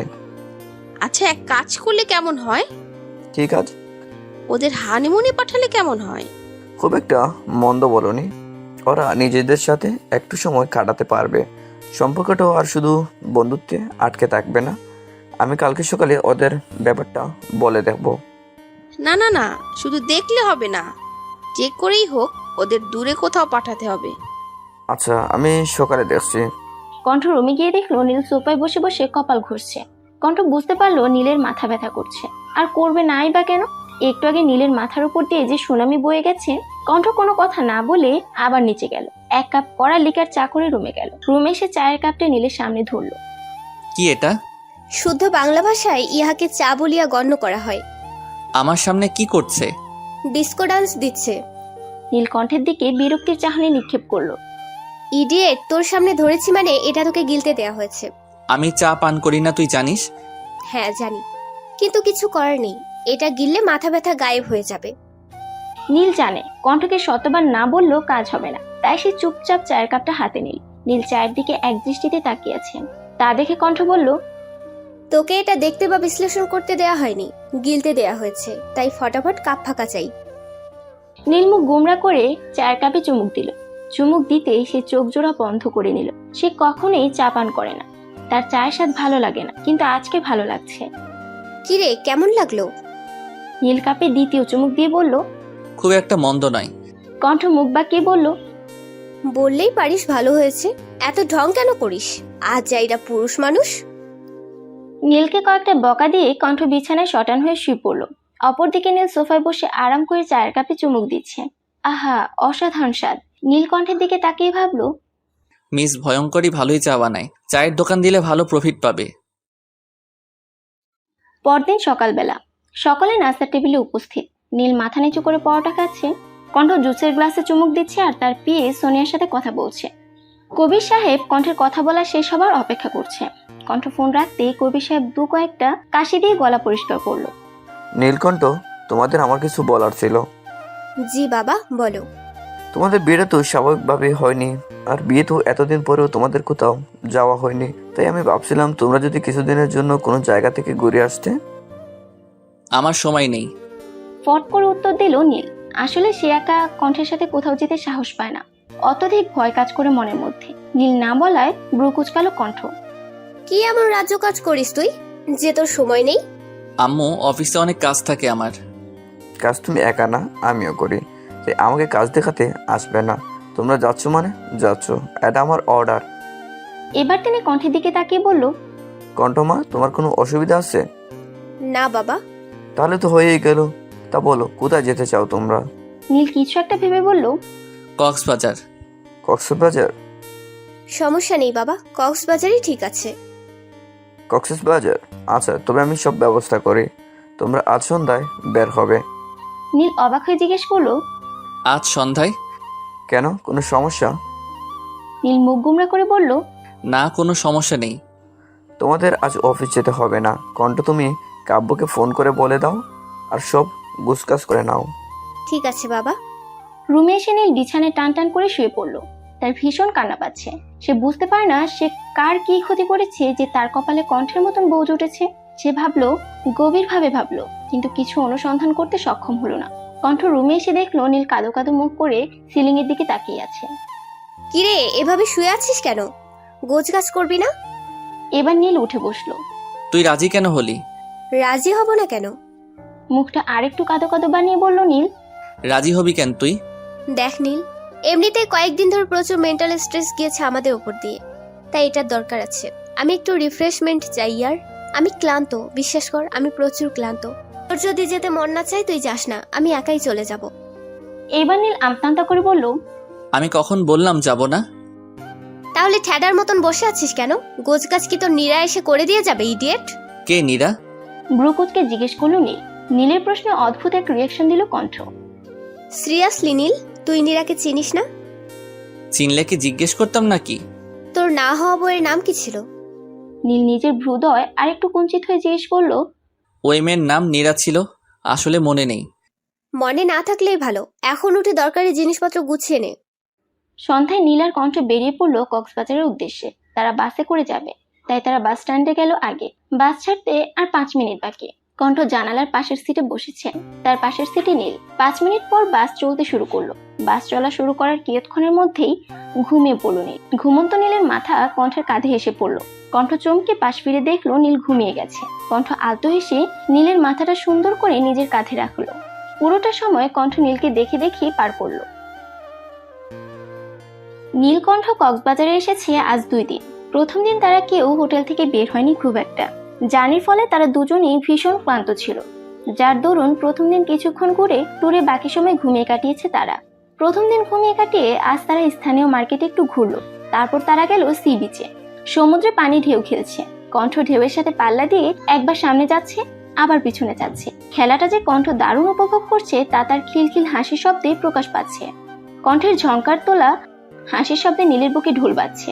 নীল যেন নিজের কয়েকটা হৃদস্পন্দন মিস করে গেল। এই প্রথম নীল ভালো করে কণ্ঠকে খেয়াল করলো। লম্বায় 5.5 ফিট মতন হবে, নাকটা একটু চ্যাপটা, কিন্তু চোখ দুটো মায়ায় ভরা, গায়ের রং একটু চাপা। এই মুহূর্তে নীলের মনে হলো শ্যামবতী আর শ্যামলতার শব্দ দুটো কণ্ঠের জন্যই প্রযোজ্য। পরক্ষণে তার মনে হলো না, শ্যামবতী বা শ্যামলতা উপাধি কণ্ঠের সাথে ঠিক যায় না। শ্যামবতী মেয়েদের সর্বাঙ্গে দয়াময় বিচরণ থাকে, যা কণ্ঠের মধ্যে ছিটে ফোটাও নেই। নীল কণ্ঠের হাসি মুখের দিকে তাকিয়ে আছে, তার ঠোঁটের কোনো আছে হাসি। একসময় নীল অনুভব করলো কণ্ঠের হাসি মুখ দেখতে তার ভালো লাগছে। মনের মধ্যে অন্যরকম এক প্রশান্তি অনুভব হচ্ছে। আগে তো এমন কখনো হয়নি, তবে আজ কেন হচ্ছে? উত্তরটা নীলের জানা নেই। নীল একটা দীর্ঘশ্বাস ফেললো। নীল দেখলো কণ্ঠ বালুতে কিছু আঁকছে। কণ্ঠের কাণ্ডে নীলের ভ্রু কুঞ্চিত হলো। কি করছে এই মেয়ে? আর আজকে এমন বাচ্চাদের মতো আচরণ কেন করছে? কণ্ঠ কি আঁকছে তা দেখতে নীল এগিয়ে গেল কণ্ঠের দিকে। গিয়ে দেখলো কণ্ঠ একটা মানুষের ছবি এঁকেছে। না না, ঠিক মানুষ নয়, এটাকে মানুষের চিত্র বললে মানুষের সকল চিত্র চরমভাবে অপমানিত হবে। আর নীল সেটা করতে চায় না বলে সে এটার নাম মানুষের চিত্র দিল না। নীলের চোখ আটকালো চিত্রের নিচে থাকা 3 অক্ষরের ইংরেজি লেখার দিকে, যেখানে স্পষ্ট করে লেখা আছে নীল। নীল পুনরায় একটা দীর্ঘশ্বাস ফেললো। নীলকে দেখে কণ্ঠ উচ্ছ্বাসিত কণ্ঠে বলল, দেখ তো ছবিটা কেমন হয়েছে, একদম তোর মতো, তাই না? নীল কিছু না বলে সমুদ্রের পানির দিকে দৃষ্টি নিক্ষেপ করলো। তোর কি মন খারাপ নীল? কণ্ঠ নরম গলায় জিজ্ঞেস করলো। নীল এবারও নিরুত্তর। নীল তুই ঠিক আছিস? মনে হয় না। বেশ সময় নিয়ে উত্তর দিল নীল। মানে? জানি না রে, কিচ্ছু বুঝতে পারছি না কি হচ্ছে আমার সাথে, কেমন অগোছালো লাগছে নিজেকে। এই জন্যই বলি গাজা টাজা কম গিল, কিন্তু আমার কথা শোনা তো তোর ধাঁচে নেই। নীল শান্ত দৃষ্টিতে একবার কণ্ঠের দিকে তাকালো। সূর্যাস্তের কমল আভায় কণ্ঠের মুখশ্রী কেমন স্নিগ্ধ লাগছে। কণ্ঠের ঘর্মাক্ত মুখটা অনেক বেশি মোহনীয় লাগছে নীলের কাছে। নীলের বুকের বাপাসটা ধক করে উঠলো, তার নিঃশ্বাস যেন আটকে আসছে। এমন হাদার মতন তাকিয়ে আছিস কেন? হাদা শব্দটা শুনে নাক ছিটকালো নীল। নীলকে নাক কুচকাতে দেখে কণ্ঠ দুষ্ট হেসে বলল, এমনিতে তো আমার দিকে তাকাস না, আর আজকে তাকিয়ে আছিস। আমার প্রেমে পড়েছিস নাকি নীল? প্রেমে? তাও তোর? In your dream. আমার এতটাও খারাপ সময় আসেনি আমি তোর প্রেমে পড়বো। আমার প্রেমে কেন পড়বি তুই? তুই তো পড়বি নীরার প্রেমে, যে তোকে মাঝে রাস্তায় ফেলে চলে যাবে। নীল মুখ বাঁকালো। সন্ধ্যার পরে তারা সমুদ্রের তীরে বারবিকিউয়ের আয়োজন করলো। কণ্ঠ দক্ষ হাতে শুকনো কাঠ এনে তাতে আগুন জ্বালালো। বারবিকিউ প্রোগ্রাম শেষ করে তারা রিসোর্টে ফিরলো। কণ্ঠ রিসোর্টে এসে লম্বা একটা শাওয়ার নিল। শাওয়ার নিয়ে বাইরে এসে রুমে নীলকে না দেখে একটু অবাক হলো কণ্ঠ। কোথায় গেল সে? কণ্ঠ ভাবনার মাঝেই নীলের আওয়াজ পাওয়া গেল। আমি বারান্দায়। কণ্ঠ মুচকি হাসলো। তোয়ালেটা চেয়ারে মেলে দিয়ে কণ্ঠ বারান্দায় গেল। নীল চোখ বন্ধ করে বারান্দায় দাঁড়িয়ে আছে। কণ্ঠ একবার নীলের দিকে তাকিয়ে অন্ধকারে মন কিছুক্ষণ বারান্দায় সময় কাটিয়ে কণ্ঠ রুমে চলে আসলো। তার ভীষণ ঘুম পাচ্ছে। কণ্ঠ রুমে আসার বেশ কিছুক্ষণ পর নীল রুমে আসলো। কণ্ঠ তখন ঘুমে বিভোর। ঘুমের মধ্যে কণ্ঠকে দেখতে একদম বাচ্চাদের মতো লাগছে। নীল আলতো হেসে কণ্ঠের গায়ে ব্ল্যাঙ্কেট চাপা দিয়ে কণ্ঠের দিকে মুখ করে শুয়ে পড়লো। নীল অপলক দৃষ্টিতে তাকিয়ে আছে কণ্ঠের দিকে। বাতাসে কণ্ঠের অবাধ্য চুলগুলো তার মুখে এসে পড়ছে। নীল আলতো হাতে কণ্ঠের চুলগুলো ওর কানের পিছনে গুজে দিল। বাকিটা রাত নীল কণ্ঠকে দেখে কাটিয়ে দিল। কক্সবাজারে আরো 2 দিন কাটিয়ে ঢাকায় ফিরে নীল আর কণ্ঠ। ঢাকায় ফিরতেই শুরু হয় তাদের ব্যস্ততা। আবারও সেই রোজকার রুটিন। এর মধ্যে রাফাতও তার প্রেমিকার সাথে সাজেক ট্যুর থেকে ফিরে এসেছে। রাফাত ঢাকায় পা রাখতে না রাখতেই শৈবাল তাকে নিজস্ব কায়দায় তুলে আনে। তাকে আপাতত নীলার পাশের রুমে বন্দি করে রাখা হয়েছে। অফিস থেকে কণ্ঠ সেখানেই যাবে। কণ্ঠের আজকে অফিসে যাওয়ার ইচ্ছে ছিল না, কিন্তু কাব্য একটা গন্ডগোল পাকিয়েছে, সেটা ঠিক করতেই তাকে যেতে হচ্ছে। কণ্ঠ অফিসে এসে দেখলো কাব্য নিজের কেবিনে মাথা নিচু করে বসে আছে। কণ্ঠ ধীর পায়ে এগিয়ে গেল ভাইয়ের দিকে। কাব্যের কাঁধে হাত রাখতেই কাব্য কণ্ঠকে জড়িয়ে ধরলো। কিয়ৎক্ষণ পর কণ্ঠে নিজের কাঁধে ভেজা অনুভব করলো। তার মানে কাব্য কাঁদছে। কণ্ঠ একটা লম্বা নিঃশ্বাস নিল, তারপর কাব্যকে সোজা করে বসালো। কি হয়েছে, কাঁদছিস কেন তুই? কাব্য অস্পষ্ট সুরে উত্তর দিল, আমি ইচ্ছে করে করিনি। কাউকে খুনটুন করেছিস? কাব্য নাবোধক মাথা ঝাঁকালো। তাহলে এমন মেয়েদের মতো কাঁদছিস কেন? আর সামান্য অ্যাক্সিডেন্ট হয়েছে, বেশি কিছু না। আর আমি আসার সময় মেয়েটাকে হাসপাতালে দেখে এসেছি, সে এখন ঠিক আছে। তুই প্যারা নিস না, আমি আছি তো। বিশ্বাস করো আপু, আমি ইচ্ছে করে করিনি। আমি জানি আমার ভাই ইচ্ছে করে কারো ক্ষতি করতে পারে না, চিনি আমি আমার ভাইকে, তাই রিল্যাক্স। আর মেয়েদের মতো এত কাঁদতে হবে না। মেয়েদের মতো এত কাঁদলে পরে তোর বিয়ের জন্য মেয়ে পাবো না রে ছাগল।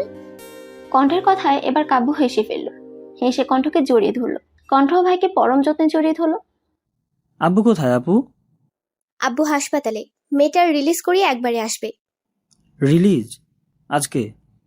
হ্যাঁ, ও বেশি ব্যথা পায়নি তো, শুধু ডান হাতে একটু ফ্র্যাকচার হয়েছে আর কপাল সামান্য কেটে গেছে। তুই টেনশন নিস না। কাব্য মাথা দুলালো। শোন, তুই এখন বাড়ি চলে যা। বাড়ি গিয়ে লম্বা একটা শাওয়ার নিবি, তারপর ঘুমাবি। এর বাইরে কিছু করলে কঠিন মারি। চল, তোকে বাসায় দিয়ে এসে আমি এক জায়গায় যাব। তুমি কোথায় যাবা? আমিও চলে যাব, আমার একটু কাজ আছে। আচ্ছা চলো। কণ্ঠ কাব্যকে তাদের বাসার সামনে নামিয়ে দিল। আপু ভেতরে আসো। আজ না, আজ আমার গুরুত্বপূর্ণ কাজ আছে, অন্য একদিন আসবো পাক্কা। ঠিক আছে, সাবধানে যেও। কণ্ঠ মুচকি এসে গাড়ি স্টার্ট দিল। কিছু দূর যেতেই কণ্ঠের ফোন বেজে উঠলো। কণ্ঠ গাড়িটা এক সাইডে পার্ক করে ফোনটা রিসিভ করলো। আসসালামু আলাইকুম মামনি। নীলিমা সালামের উত্তর দিয়ে বলল তার আর্জেন্ট নীলের নানু বাড়িতে যাচ্ছে, সে যেন তাড়াতাড়ি বাড়ি চলে যায়। বাড়িতে কেউ নেই, তিনি নীলকেও আজ তাড়াতাড়ি বাড়ি চলে যেতে বলেছেন। কণ্ঠ ঠিক আছে বলে ফোন কেটে দিল। আজ আর রাফাতের ওখানে যাওয়া হলো না, কাজটা আধুরা রয়ে গেল। কণ্ঠ ফোন করে শৈবালকে বলে দিল সে আর যেতে পারবে না। রাফাত আর নীরাকে যেন ঘুমের ইনজেকশন দিয়ে দেওয়া হয়। শৈবালের সাথে কথা বলে একটা দীর্ঘশ্বাস ফেলে গাড়ি স্টার্ট দিল কণ্ঠ। নিজের আপন মানুষগুলো বাঁচাতে কত কিছু করতে হয়। পরদিন সকালবেলা কণ্ঠ নীলকে তার কফি দিয়ে এসে নাস্তার আয়োজন করছে। বাড়িতে শুধু সে আর নীল। নাস্তা বানিয়ে রেখে কণ্ঠ বের হবে। কালকে যে কাজটা অসম্পূর্ণ রয়ে গিয়েছিল আজ তা পূর্ণ করতে হবে। হাতে সময় নেই বেশি।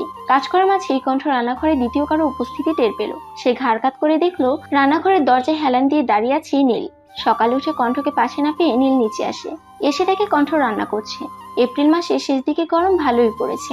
গরম আর গ্যাসের আগুনের তাপে কণ্ঠের নাকে বিন্দু বিন্দু ঘাম জমা হয়েছে। কণ্ঠের নাকে জমে থাকা ঘামগুলো নীলের কাছে যথেষ্ট মোহনীয় লাগছে। এটাও কি সম্ভব হতে পারে? আমরা যদি কারো প্রেমে পড়ি তাহলে তার সবকিছুই আমাদের মুগ্ধ করে। নীলের অবস্থাটাও তেমন। একটা সময় ছিল যখন সে কণ্ঠকে ভয় পেত, কণ্ঠের আশেপাশে থাকতে চাইতো না, কিন্তু এখন সে সবসময় কণ্ঠের কাছাকাছি থাকতে চায়। নীল এক ধ্যানে কণ্ঠকে দেখছে। আজকাল কেন যেন তার তৃষ্ণার্ত চোখ দুটো শুধু কণ্ঠকে দেখতে চায়। কণ্ঠকে দেখতে না পেলে মনটা কেমন অস্থির অস্থির লাগে। এই কয়দিনে তাদের সম্পর্ক কিছুটা স্বাভাবিক হয়ে গিয়েছে, তবুও কোথাও যেন একটা বাধা রয়ে গেছে। নীলকে দরজার সামনে দাঁড়িয়ে থাকতে দেখে কণ্ঠ প্রশ্ন করে, এখানে খাম্বার মতন দাঁড়িয়ে আছিস কেন? আজকে আর নীল মুখ বাঁকালো না। সে হাসি মুখে কণ্ঠের দিকে এগিয়ে যেতে যেতে জবাব দিল, তোকে সাহায্য করতে এসেছি। কণ্ঠ হাতের ছুরিটা একপাশে রেখে বলল, সাহায্য করতে এসেছিস তুই আমাকে? নীল হাসিটা আর একটু চড়া করে বলল, হুম। এর আগে কখনো রান্না করে এসেছিস? কোনটাকে চিনি আর কোনটাকে লবণ বলে জানিস? জানবো না কেন? তা বল শুনি, তুই কি জানিস? শোন, যেটা আমার মতো মিষ্টি সেটা চিনি, আর যেটা তোর মতন তিতা আর নোনতা সেটা হচ্ছে লবণ। নীলের কথা শুনে কণ্ঠ কটমট দৃষ্টিতে তাকালো নীলের দিকে। কণ্ঠের এমন চাহনিতে নীলের মনের মধ্যে এক প্রকার ভয়ের সুনামি বয়ে গেল। সে কয়েকটা শুকনো ঢুক গেলে মেকি হাসি দিয়ে বলল, আই এম জাস্ট জোকিং। তোকে এখানে কেউ জামকি পার্ডেন্টকে উপস্থাপন করতে বলে নাই, তাই নিজের খাটিয়া যুগ নিজের কাছে রাখ। আচ্ছা ঠিক আছে, ডাকলাম। এবার দে, আমি সবজি কেটে দিচ্ছি। পারবি না তুই, শুধু শুধু হাত টাট কেটে রক্তারক্তি কাণ্ড হবে একটা, আর আমি তা চাই না। কণ্ঠের কথায় নীল একটু ভাব নিয়ে বলল, don't under estimate the power of a common man. তোর কোনো ধারণা নেই আমি ঠিক কি কি করতে পারি। দে ছুরি, আর গাজর দিয়ে আমি কাটছি। দেখ নীল, আমার এমনিতেই অনেক কাজ পড়ে আছে, প্লিজ আমার কাজ আর বাড়াস না, আর বিরক্তও করিস না। যা এখান থেকে, আমাকে কাজ করতে দে। নীল কোনো কথা না বলে কণ্ঠের হাত থেকে ছুরিটা নিয়ে সবজি কাটতে লাগলো। কণ্ঠ কিয়ৎক্ষণ নীলের দিকে তাকিয়ে থেকে রুটির আটা গুলতে লাগলো। মিনিট দুয়েক বাদে নীল আমতা করে বলল, কণ্ঠ আমি যাই বুঝলি, আমার একটা গুরুত্বপূর্ণ কাজ আছে, তুই কাজ কর, আমি যাই। কণ্ঠ আটার ডো বানাতে বানাতে বলল, আচ্ছা যা। নীল রান্নাঘরের দরজা ক্রস করতে শোনা গেল কণ্ঠের চিৎকার। নীল! কণ্ঠের চিৎকারে নীলের পাজোড়া থেমে গেল। কণ্ঠ হন্তদন্ত হয়ে নীলের সামনে আসলো। হাত দেখি তোর। হাত? হাত কেন দেখবি? কিচ্ছু নেই হাতে। কুচি কুচি করে কেটে বুড়িগঙ্গায় ভাসাবো আমি, ইডিয়েট। কণ্ঠ নীলের হাত টেনে সামনে নিয়ে আসলো। হাত কেটে গেছে অনেকটুকু। রক্তে নীলের সাদা টি শার্ট রক্তবর্ণ ধারণ করেছে। কণ্ঠ নীলের দিকে কটমট দৃষ্টিতে তাকালো। নীল মেকি হাসি দিয়ে বলল, কিছু হয়নি, একটুই কেটেছে। কণ্ঠ কোনো কথা না বলে নীলের হাত দিয়ে স্যাভলন দিয়ে পরিষ্কার করে মলম লাগিয়ে ব্যান্ডেজ করে দিল। নাস্তা বানানোর শেষে কণ্ঠ টেবিলে খাবার সাজিয়ে নীলকে ডেকে দিল। নীল কোনো কথা না বলে ভদ্র ছেলের মতন রুটি আর সবজি খেয়ে রুমে চলে গেল। নীল যাওয়ার পর কণ্ঠ সবকিছু গুছিয়ে রুমে গেল। গিয়ে দেখলো নীল গভীর ঘুমে। নীলকে ঘুমন্ত অবস্থায় দেখে বাঁকা হাসলো কণ্ঠ। সরি নীল, তোর খাবারে ঘুমের মেডিসিন দিয়েছিলাম। তুই জেগে থাকলে আমি আমার কাজে যেতাম কি করে? তবে প্রমিস, তুই জাগার আগেই চলে আসবো। হ্যাভ এ সুইটস ডিল হানি। নীলের মাথায় আলতো হাত বুলিয়ে কণ্ঠ চলে গেল। রাফাতকে একটা চেয়ারে বেঁধে রাখা হয়েছে। চেয়ারে অনেকগুলো তার জুড়ে দেওয়া হয়েছে। বর্তমানে রাফাতের কোনো জ্ঞান নেই। কণ্ঠ একটা চেয়ার নিয়ে রাফাতের মুখে বরাবর বসে শৈবালকে বলল রাফাতের জ্ঞান ফেরাতে। শৈবাল এক বালতি পানি এনে রাফাতের মুখের উপর ঢেলে দিল। রাফাত ধরফড়িয়ে উঠল। কি খবর মিস্টার রাফাত শিকদার? সাজেকে কেমন ঘুরলেন? কে আপনি, আর আমাকে এখানে কেন নিয়ে আসা হয়েছে? এখানে মূলত মানুষকে তাদের কাজের পুরস্কার দিতে নিয়ে আসা হয়। আপনাকে যখন আনা হয়েছে তখন আপনাকেও পুরস্কার দেওয়া হবে। এটা কেমন পুরস্কার, আর আমাকে এমন করে বেঁধে কেন রেখেছেন? আমার কাছে সময় নেই বেশি, তাই সোজাসুজি বলছি, নীলের সাথে কি শত্রুতা আপনার? নীল? কে নীল? নীল নামের কাউকে আমি চিনি না। দেখ, আমি এখনই মাথা গরম করতে চাচ্ছি না, তাই যা জিজ্ঞেস করছি তার সোজা সাপটা উত্তর দে। সত্যি বলছি, আমি নীল নামের কাউকে চিনি না। যদি না চিনিস তাহলে তোর সো কল্ড প্রেমিকার সাথে মিলিত হয়ে ওর বিরুদ্ধে ষড়যন্ত্র কেন করেছিলি? প্রেমিকা? কে প্রেমিকা? নীরাকে চিনিস? নীরা, নীরা ফারাবি চিনিস? না, আমি কাউকে চিনি না। কণ্ঠ এবার কোনো কথা না বলে শৈবালকে কিছু ইশারা করলো। সাথে সাথে শৈবাল গিয়ে দেওয়ালে থাকা একটা সুইচে টিপ দিল। তৎক্ষণাৎ চেয়ার সহ রাফাত কেঁপে উঠল। যন্ত্রণায় রাফাত চিৎকার করে উঠল। কিছুক্ষণ পর শক অফ করা হলো। এবার মনে পড়েছে নীরাকে? আর তার সাথে মিলে কেন নীলের বিরুদ্ধে ষড়যন্ত্র করেছিস বল? হাঁপাতে হাঁপাতে রাফাত উত্তর দেয়, টাকার জন্য। টাকার জন্য? না, বিশ্বাস হলো না। সত্যি বলছি, টাকার জন্যই এমন করেছিলাম। আমার টাকার অনেক দরকার ছিল, তাই নীরাকে বলেছিলাম নীলকে 6 মাসের জন্য বিয়ে করতে। 6 মাস পর ওদের ডিভোর্স হয়ে গেলে নীরা ওর কাবিনের টাকা সহ আরো এক্সট্রা 15 লাখ টাকা পেত, আর আমরা ওই সকল টাকা নিয়ে ইউএস শিফট করতাম। আমাকে কি তোর এতই বোকা বলে মনে হয়? তুই বলবি টাকার জন্য নীলের বিরুদ্ধে ষড়যন্ত্র করেছিস, আর আমি তা বিশ্বাস করব? টাকা তো তোর বাপের কম নেই, আর নীরার বাপেরও না। তাহলে অন্যের টাকায় এত লোভ কেন? দেখ, এমন কিছু বল যাতে করে আমি তোর কথা বিশ্বাস করতে পারি। বিশ্বাস করতে সহজ হয়। বল বল, তাড়াতাড়ি বল। রাফাত এবার একটু চেঁচিয়ে বলল, বললাম তো, সব টাকার জন্য করেছি। তুই আসলেই ভালো কথার মানুষ না। শৈবাল, অন দ্য সুইচ। আবারও রাফাতের পুরো শরীরে কারেন্টের ঝটকা লাগালো। রাফাত ব্যথায় চোখ মুখ খিচিয়ে নিল। আমাকে এর চেয়ে বেশি কঠোর হতে বাধ্য করিস না। আমি কতটা ভয়ঙ্কর হতে পারি তোর কোনো ধারণা নেই। তাই তোর জন্য ভালো এটাতেই হবে তুই সব সত্যিটা বলে দে। রাফাত বারবার একই কথা হারাচ্ছে, সে টাকার জন্য এসব করেছে। এর বেশি এক অক্ষরও এগুচ্ছে না। দেখ রাফাত, এটা আমিও জানি, তুইও জানিস। শুধু টাকার জন্য তুই এমনটা করিসনি। আর নীরা, ওকেও তুই ব্যবহার করেছিস। কেন এসব করেছিস ফটাফট বলে দে। যত তাড়াতাড়ি তুই সত্যিটা বলবি ততই তোর জন্য মঙ্গল হবে। রাফাত মুখে কুলু পেটে বসে আছে। রাফাতকে চুপ থাকতে দেখে শৈবাল আবারও সুইচ অন করলো, আর সাথে সাথে রাফাতের শরীরে কারেন্টের জোরকা ঝটকা লাগাল।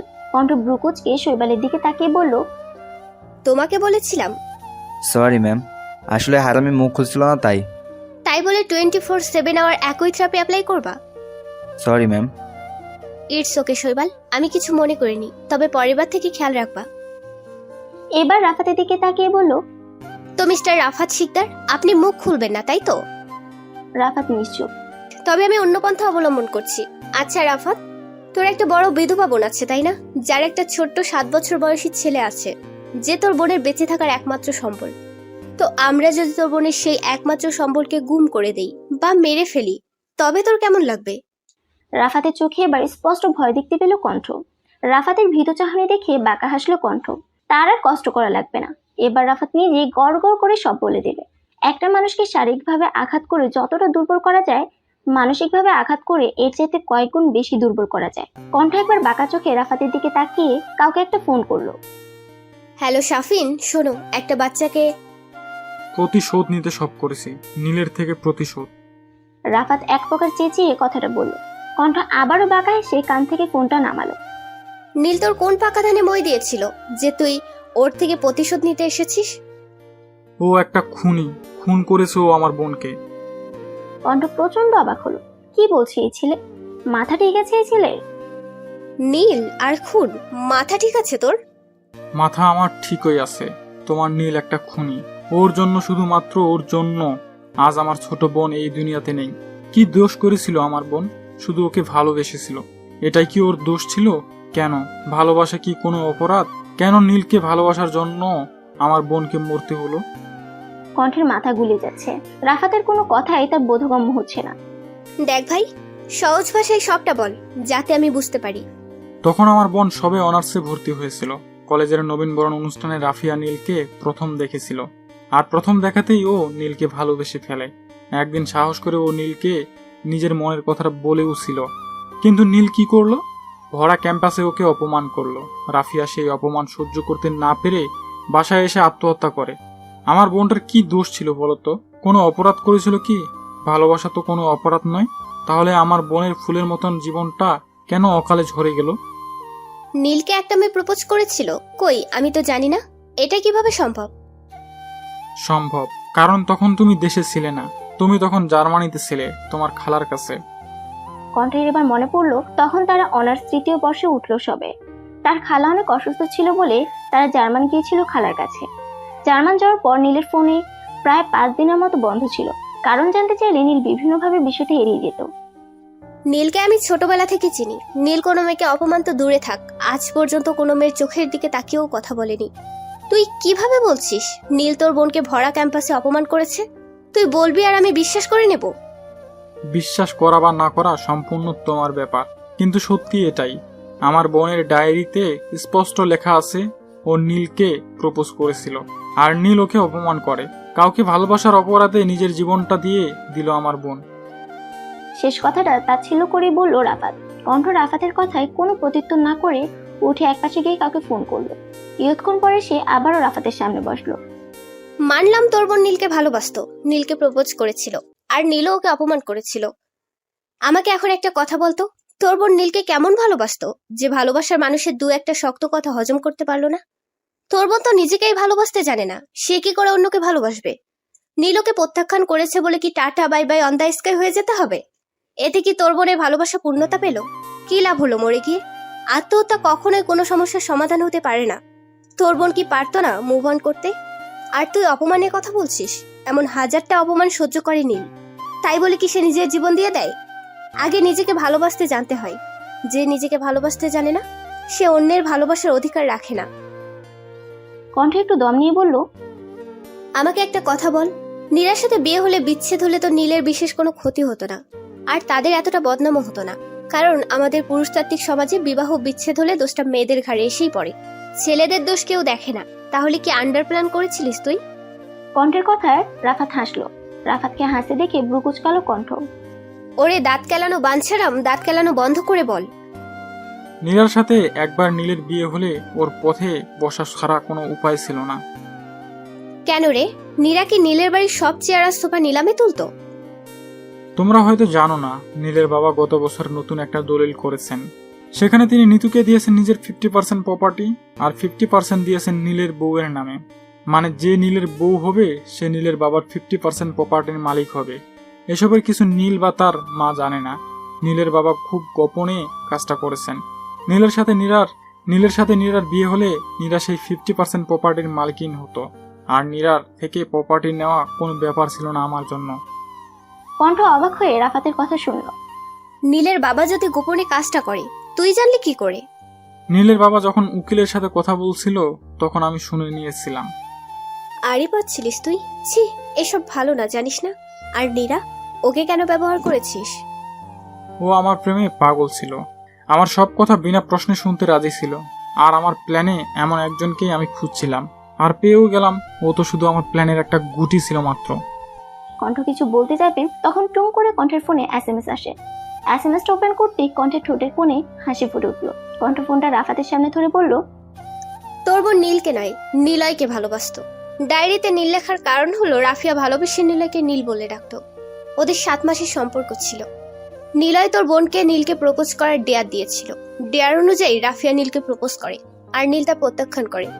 ক্যাম্পাসের মাঠে প্রত্যাখ্যান করায় নিলয় তোর বোনকে অনেক কথা শোনায়। তোর বোন কিন্তু সে কারণে আত্মহত্যা করেনি।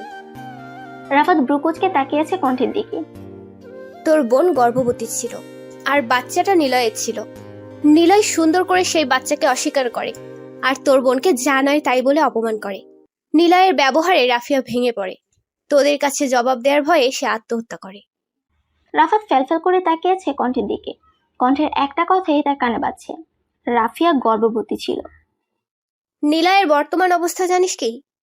রাফাত অস্পষ্ট সুরে বলল, কি? ওর গত বছর HIV ধরা পড়েছে। অবস্থা তেমন ভালো না, যে কোনো দিন তোর বোনের কাছে চলে যেতে পারে। রাফাত নিষ্পলক চোখে তাকিয়েছে। আশেপাশের কিছুই তার মাথায় ঢুকছে না। এবার বল, তোকে কি শাস্তি দেওয়া চাই? আমার নীল তো তোর 14 পুরুষের কোনো ক্ষতি করেনি, তবুও যে নীলের ক্ষতি করতে উঠে পড়ে লেগেছিস, এখন তোর কি করব আমি? রাফাত এবারও কোনো উত্তর দিল না। রাফাতের থেকে কোনো উত্তর না পেয়ে কণ্ঠ শৈবালকে ইনজেকশন আনতে বলল। শৈবাল রাফাতের শরীরে ইনজেকশন পুশ করতে গেলে রাফাত মুখ খুলে, এটা কিসের ইনজেকশন? এটা দিলে তুই প্যারালাইজড হয়ে যাবি। রাফাত ভীত নজরে তাকালো কণ্ঠের দিকে। অস্পষ্ট সুরে বলল, এমনটা করো না, করো না এমনটা। আমার কিছু হলে আমার বোন আর বোনের বাচ্চাকে কে দেখবে? ওদের যে আমি ছাড়া কেউ নেই। বলে রাফাত আবারও কণ্ঠের দিকে করুণ দৃষ্টিতে তাকালো। কণ্ঠ রাফাতের করুণ চাহনি দেখে আলতো হেসে বলল, চিন্তা করিস না, এটাই কম ডোজ। জাস্ট 7 দিন প্যারালাইজড হয়ে থাকবি, 8ম দিন থেকে নর্মাল হয়ে যাবি। আমি জানি তোর বোন আর বোনের ছেলে তুই ছাড়া আর কেউ নেই। আমি এতটাও খারাপ নই যে একটা পিতৃহীন ছেলের মাথার ওপর থেকে তার ভরসা ছায়া কেড়ে নেব। আর তুই সুস্থ হবার আগ পর্যন্ত ওরা আমার দায়িত্ব। তুই চিন্তা করিস না, ওরা জানবে তুই এতদিন কাজের জন্য ঢাকার বাইরে আছিস, আর তোর চিকিৎসার সকল খরচ আমার। তুই 7 দিন রেস্ট কর। কণ্ঠ শৈবালকে ইশারা করতেই সে ইনজেকশন পুশ করে দিল। রাফাত ভাবছে এটাই তার কর্মফল, কিচ্ছু করার নেই। কণ্ঠ তাও তাকে কম শাস্তি দিয়েছে, তার তো আরো বড় শাস্তি পাওনা ছিল। সত্যিটা না জেনে একজন নির্দোষ মানুষের বিরুদ্ধে কত বড় ষড়যন্ত্র করেছিল। নারীর থেকেও ক্ষমা চাইতে হবে। মেয়েটা তো তাকে ভালোবেসেছিল, সে কি করলো?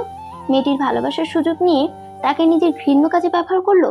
রাফাত নিজেকে ধিক্কার জানালো, নিজের উপর রাগ হতে শুরু করলো তার। রাফাতকে হাসপাতালে পাঠিয়ে কণ্ঠ গেল নীরার কাছে। রাফাত এতক্ষণ যা যা বলেছে নীরা তার সবটাই শুনেছে। রাফাত তাকে ঠকিয়েছে ভাবতেই কান্নারা যেন দলা পাকিয়ে আসছে। সেটা মানতে পারছে না, রাফাত তাকে ভালোবাসতো না।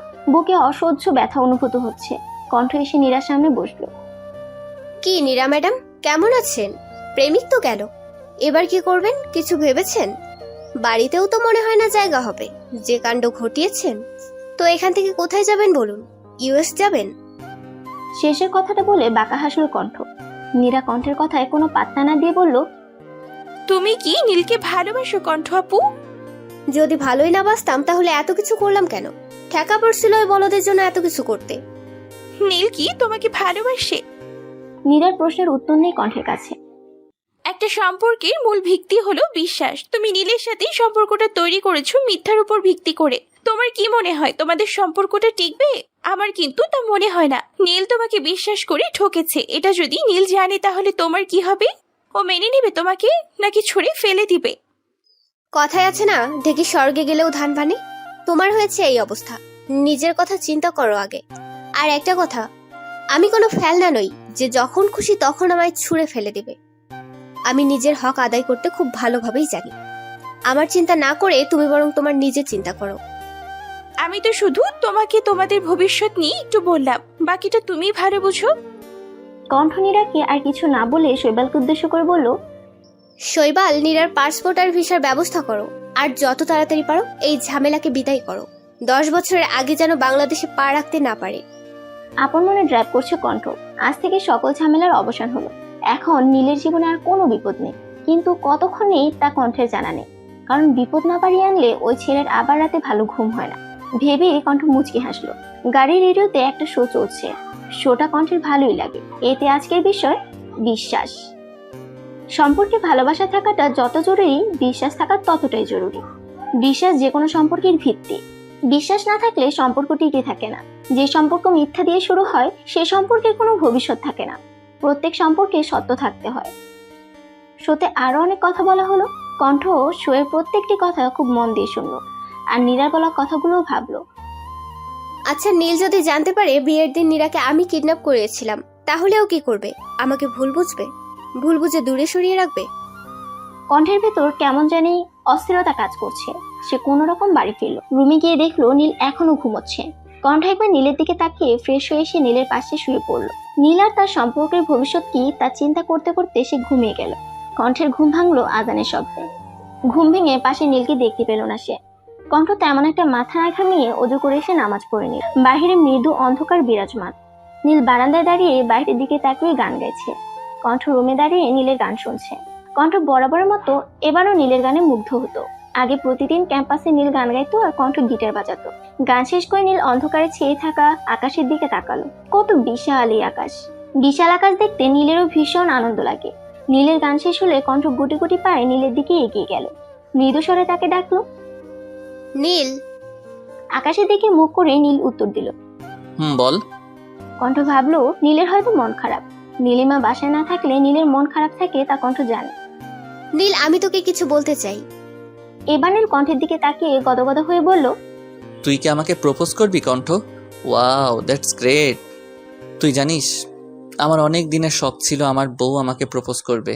আমার এতদিনের শখ আজকে পূরণ হতে যাচ্ছে। শোন, সুন্দর করে হাঁটু গেড়ে সুন্দর করে বসে প্রপোজ করবি, তা না হলে ওই আসল ফিলটা আসবে না, বুঝেছিস? নে শুরু কর। কণ্ঠ দাঁতে দাঁত চেপে তাকিয়ে আছে নীলের দিকে। এই ছেলে এসব চিন্তা করে? কণ্ঠ তাকে প্রপোজ করবে? Like seriously? এ কি রে কণ্ঠ, তোর হাত খালি কেন? খালি হাতে প্রপোজ করবি নাকি? এটা কেমন কথা কণ্ঠ? এত বড় একটা কোম্পানির এমডি হয়ে তুই নিজের বরকে খালি হাতে প্রপোজ করবি? আমি তো তোর নিজের বরই নাকি? অন্যের তো আর না। খালি হাতে প্রপোজ করলে কেমন জানি বিধবা মার্কা লাগে, আর মানুষ জানলে আমার মান সম্মান থাকবে? আচ্ছা ঠিক আছে, এক কাজ কর, তুই আমার গাছের একটা ফুল দিয়ে আপাতত কাজ চালিয়ে নে। কণ্ঠ সহ্য করতে না পেরে চুপচাপ রুমে চলে আসলো। কিরে কই যাস? ওই কণ্ঠ, প্রপোজ করবি না? কিরে? কণ্ঠ নীলকে পাত্তা না দিয়ে কাঁথা মুড়ি দিয়ে শুয়ে পড়ল। নীল একবার কণ্ঠের দিকে তাকিয়ে বলল, সাচে আনরোমান্টিক মহিলা। নীল কণ্ঠের পিছন পিছন রুমে গেল। ততক্ষণে কণ্ঠ ব্ল্যাঙ্কেট চাপা দিয়ে শুয়ে পড়েছে। নীল কণ্ঠের দিকে তাকিয়ে ব্রুকুচকে দাঁড়িয়ে আছে। এত গরমে কেউ ব্ল্যাঙ্কেট চাপা দেয়, তাও আবার এসি অফ করে? আচমকাই নীলের মাথায় একটা শয়তানি বুদ্ধি এলো। নীল একটা বাঁকা হাসি দিয়ে কাভার থেকে আরো দুটো ব্ল্যাঙ্কেট এনে কণ্ঠের গায়ে সুন্দর করে চাপা দিয়ে দিল। কিছুক্ষণ পর কণ্ঠ সকল ব্ল্যাঙ্কেট সরিয়ে উঠে বসলো। সে ঘন ঘন নিঃশ্বাস নিচ্ছে, সেই সাথে সে ঘেমে একাকার। নীল একটা মুখ ফেংচি দিয়ে নিচে চলে গেল। আকাম করে তার মনটা এখন কফি চাইছে। নীল নিচে গিয়ে দেখলো ওর বাবা মা চলে এসেছে। মাকে দেখে নীল দৌড়ে গিয়ে তাকে জড়িয়ে ধরলো। আমি তোমাকে খুব মিস করেছি আম্মু। নীলিমা মুখ বাঁকিয়ে বলল, এ আর নতুন কি, তুই তো সব সময় আমাকে মিস করিস। বিয়ে দিলাম কই নিজের বউকে মিস করবি, তা না মাকে মিস করে। আচ্ছা কণ্ঠ কোথায়? ও রুমে আছে, দাঁড়াও ডাকছি। না থাক, টাকার দরকার নেই, ফ্রেশ হয়ে আয়, তারপর না হয় দেখা করব। ঠিক আছে যাও। রাতে পুরো পরিবার একসাথে খাবার খেলো, আড্ডা দিল। নিতু তো নিজের কথা ঝুড়ি খুলে বসেছে। পরদিন সকালবেলা সবাই নাস্তা টেবিলে বসে ধীরে সুস্থে নাস্তা করছে। শুধু নীল একটু ব্যতিক্রম। সে তাড়াতাড়ি করে কিছু খেয়ে গুরুত্বপূর্ণ কাজ আছে বলে বেরিয়ে আসলো। পার্কিং এ এসে নীল কণ্ঠের গাড়ির সামনে দাঁড়ালো। মিষ্টি হেসে কণ্ঠের গাড়ির সাথে কিছুক্ষণ একান্তে সময় কাটালো। অতঃপর শয়তানি হাসি দিয়ে নিজের গাড়িতে আরাম করে বসলো। কিছুক্ষণ পর দূর থেকে কণ্ঠকে আসতে দেখে নিজের ফোনটা কানে ধরে কারোর সাথে কথা বলার অ্যাক্টিং করতে লাগলো। কণ্ঠ পার্কিং এ এসে নীলকে গাড়িতে বসে থাকতে দেখে ব্রু কুঁচকালো। এ তো অনেক আগেই বেরিয়েছিল, এখনো যায়নি কেন? কণ্ঠ নীলকে বিশেষ পাত্তা না দিয়ে নিজের গাড়িতে বসলো। প্রথমে গাড়ি স্টার্ট হলো, কিন্তু চললো না। দ্বিতীয়বারও একই অবস্থা। কণ্ঠ কি হয়েছে গাড়ি থেকে নেমে দেখলো, টায়ারে হাওয়া নেই। যা বাবা, এটা কখন হলো? কাল রাতেও তো ঠিক ছিল। কণ্ঠকে দাঁড়িয়ে থাকতে দেখে নীল গাড়ি থেকে বেরিয়ে আসলো। এসে জিজ্ঞেস করলো, কি হয়েছে, দাঁড়িয়ে আছিস কেন? কণ্ঠ বিরক্ত হয়ে বলল, টায়ারে হাওয়া নেই। ও আচ্ছা চল, আমি তোকে তোর অফিসে নামিয়ে দিয়ে আসছি। লাগবে না, আমি ক্যাব বুক করে নেব। হ্যাঁ, সে তুই করতেই পারিস, কিন্তু ভাব কখন ক্যাব বুক করবি, কখন ক্যাব আসবে, আর কখন তুই অফিস যাবি। আর তোর তো আজকে ইম্পর্টেন্ট মিটিংও আছে, দেরি হয়ে গেলে কিন্তু ডিল ফাইনাল হবে না। কণ্ঠ কিয়ৎক্ষণ নীলের দিকে তাকিয়ে থেকে তার সাথে যেতে রাজি হলো। আচ্ছা চল। চল। কণ্ঠ বড় বড় কদমে গাড়িতে উঠে বসলো। কণ্ঠ গাড়িতে গিয়ে বসতেই নীল বাঁকা হাসি দিল। তেরা বউকে সোজা করতে একটু শয়তানি বুদ্ধি তো খাটাতেই হয়। নীল স্টাইল মেরে সানগ্লাস চোখে দিয়ে গাড়িতে উঠে বসলো। গাড়ি চলছে আপন গতিতে। কণ্ঠ বাইরের দিকে তাকিয়ে আছে, আর নীল বিরক্তি নিয়ে তাকিয়ে আছে কণ্ঠের দিকে। এক পর্যায়ে নীল কণ্ঠের বাহুতে চিমটি কাটলো। কি সমস্যা তোর? চিমটি দিলি কেন? আমার সমস্যায় পরে আসা যাবে, আগে বল তোর সমস্যা কোথায়? বাইরে কি দেখিস তুই? প্রকৃতি দেখি। সিরিয়াসলি কণ্ঠ, তুই ঢাকা শহরে প্রকৃতি দেখিস? দেখ, বাহিরে তাকিয়ে জ্যাম ছাড়া কিছু দেখা যায় না। এটাই ঢাকার সৌন্দর্য। তুই আসলে একটা বেরসিক মানুষ। তোর পাশে এত সুন্দর, এত ড্যাশিং, স্মার্ট, কিউট একটা ছেলে বসে আছে। কোথায় তুই তাকে দেখবি, অপলকভাবে দেখবি, দেখতে দেখতে নিজের চোখের জ্যোতি কমিয়ে ফেলবি, তাও তোর আমাকে দেখা শেষ হবে না। আর আমি যখন তোর দিকে তাকাবো, তুই লাজুক হেসে মাথা নত করবি, তাহলে না বিষয়টা জমবে। কণ্ঠের কোনো উত্তর না পেয়ে নীল কণ্ঠের দিকে তাকালো, আর যা দেখলো তাতে ওর মেজাজ তুঙ্গে। কণ্ঠ কানে হেডফোন লাগিয়ে আরাম করে গান শুনছে। নীল টান দিয়ে হেডফোন নিয়ে গাড়ির জানালা দিয়ে বাইরে ফেলে দিল। কণ্ঠ দাঁতে দাঁত চেপে বলল, কি করলি এটা? ফেলে দিলাম। কেন দিলি? কারণ এটাকে এই মুহূর্তে নিজের সতীন বলে মনে হচ্ছিল। হোয়াট? মানে কি? মানে হলো, তুই আমার দিকে তো তাকিয়ে গান শুনছিলি। তোর কি রূপ বেড়েছে নাকি পাখনা গজিয়েছে যে আমি তোকে দেখব? 2 বছর আগে যেমন ছিলিস এখনো একই রকম আছিস। কে বলেছে একরকম আছি? 2 বছর আগে আমি পিওর সিঙ্গেল ছিলাম, আর এখন আমি পিওর মিঙ্গেল। আমার একটা দোষী বউ আছে। তোর কি মনে হচ্ছে না তুই ইদানিং উদ্ভট আচরণ করছিস? পাপী নারী, স্বামীকে তুই বলার অপরাধে তোর গর্দান নেওয়া উচিত। অসভ্য মহিলা একটা। স্বামীকে কেউ তুই করে বলে? সম্মান দিবি, বুঝলি? তুই কোন দেশের প্রেসিডেন্ট তোকে সম্মান দেব? নিজের বেস্ট ফ্রেন্ডকে না হয় সম্মান না দিলি, তাই বলে কি নিজের স্বামীকে সম্মান দিবি না? আর কালকে তুই আমাকে প্রপোজ করতে এসে প্রপোজ করলি না কেন? কে বলছে আমি তোরে প্রপোজ করতে গেছিলাম? আমি তো একটা সিরিয়াস কথা বলতে গিয়েছিলাম। শোন, দুনিয়াতে প্রেমে পড়ার আর প্রেমকে ইজহার করার চেয়ে দ্বিতীয় কোনো কিছু সিরিয়াস হতে পারে না। প্রেম বিষয়টাই সিরিয়াস, হেলাফেলা করলেই সর্বনাশ, মারাত্মক সর্বনাশ। এমন একটা সিরিয়াস ব্যাপারকে তুচ্ছ তাচ্ছিল্য করা ঠিক নয়। হয়েছে, নিজের ভাষণ বন্ধ করে এবার গাড়ি থামা। আমার অফিস এসে গেছে। এত তাড়াতাড়ি কিভাবে আসলো? ফর ইয়োর কাইন্ড ইনফরমেশন, আপনি বিগত 40 মিনিট যাবৎ ফালতু বকবক করে চলেছেন। আমার কথা তোর কাছে ফালতু মনে হয়? অবশ্যই মনে হয়। আর নীল, তুই তো আগে এমন ছিলিস না। বোম ফাটলেও তো তোর পেট থেকে কোনো কথা বের করানো যেত না। আর এখন হাজার বলেও চুপ করানো যায় না। কি হয়েছে কি তোর?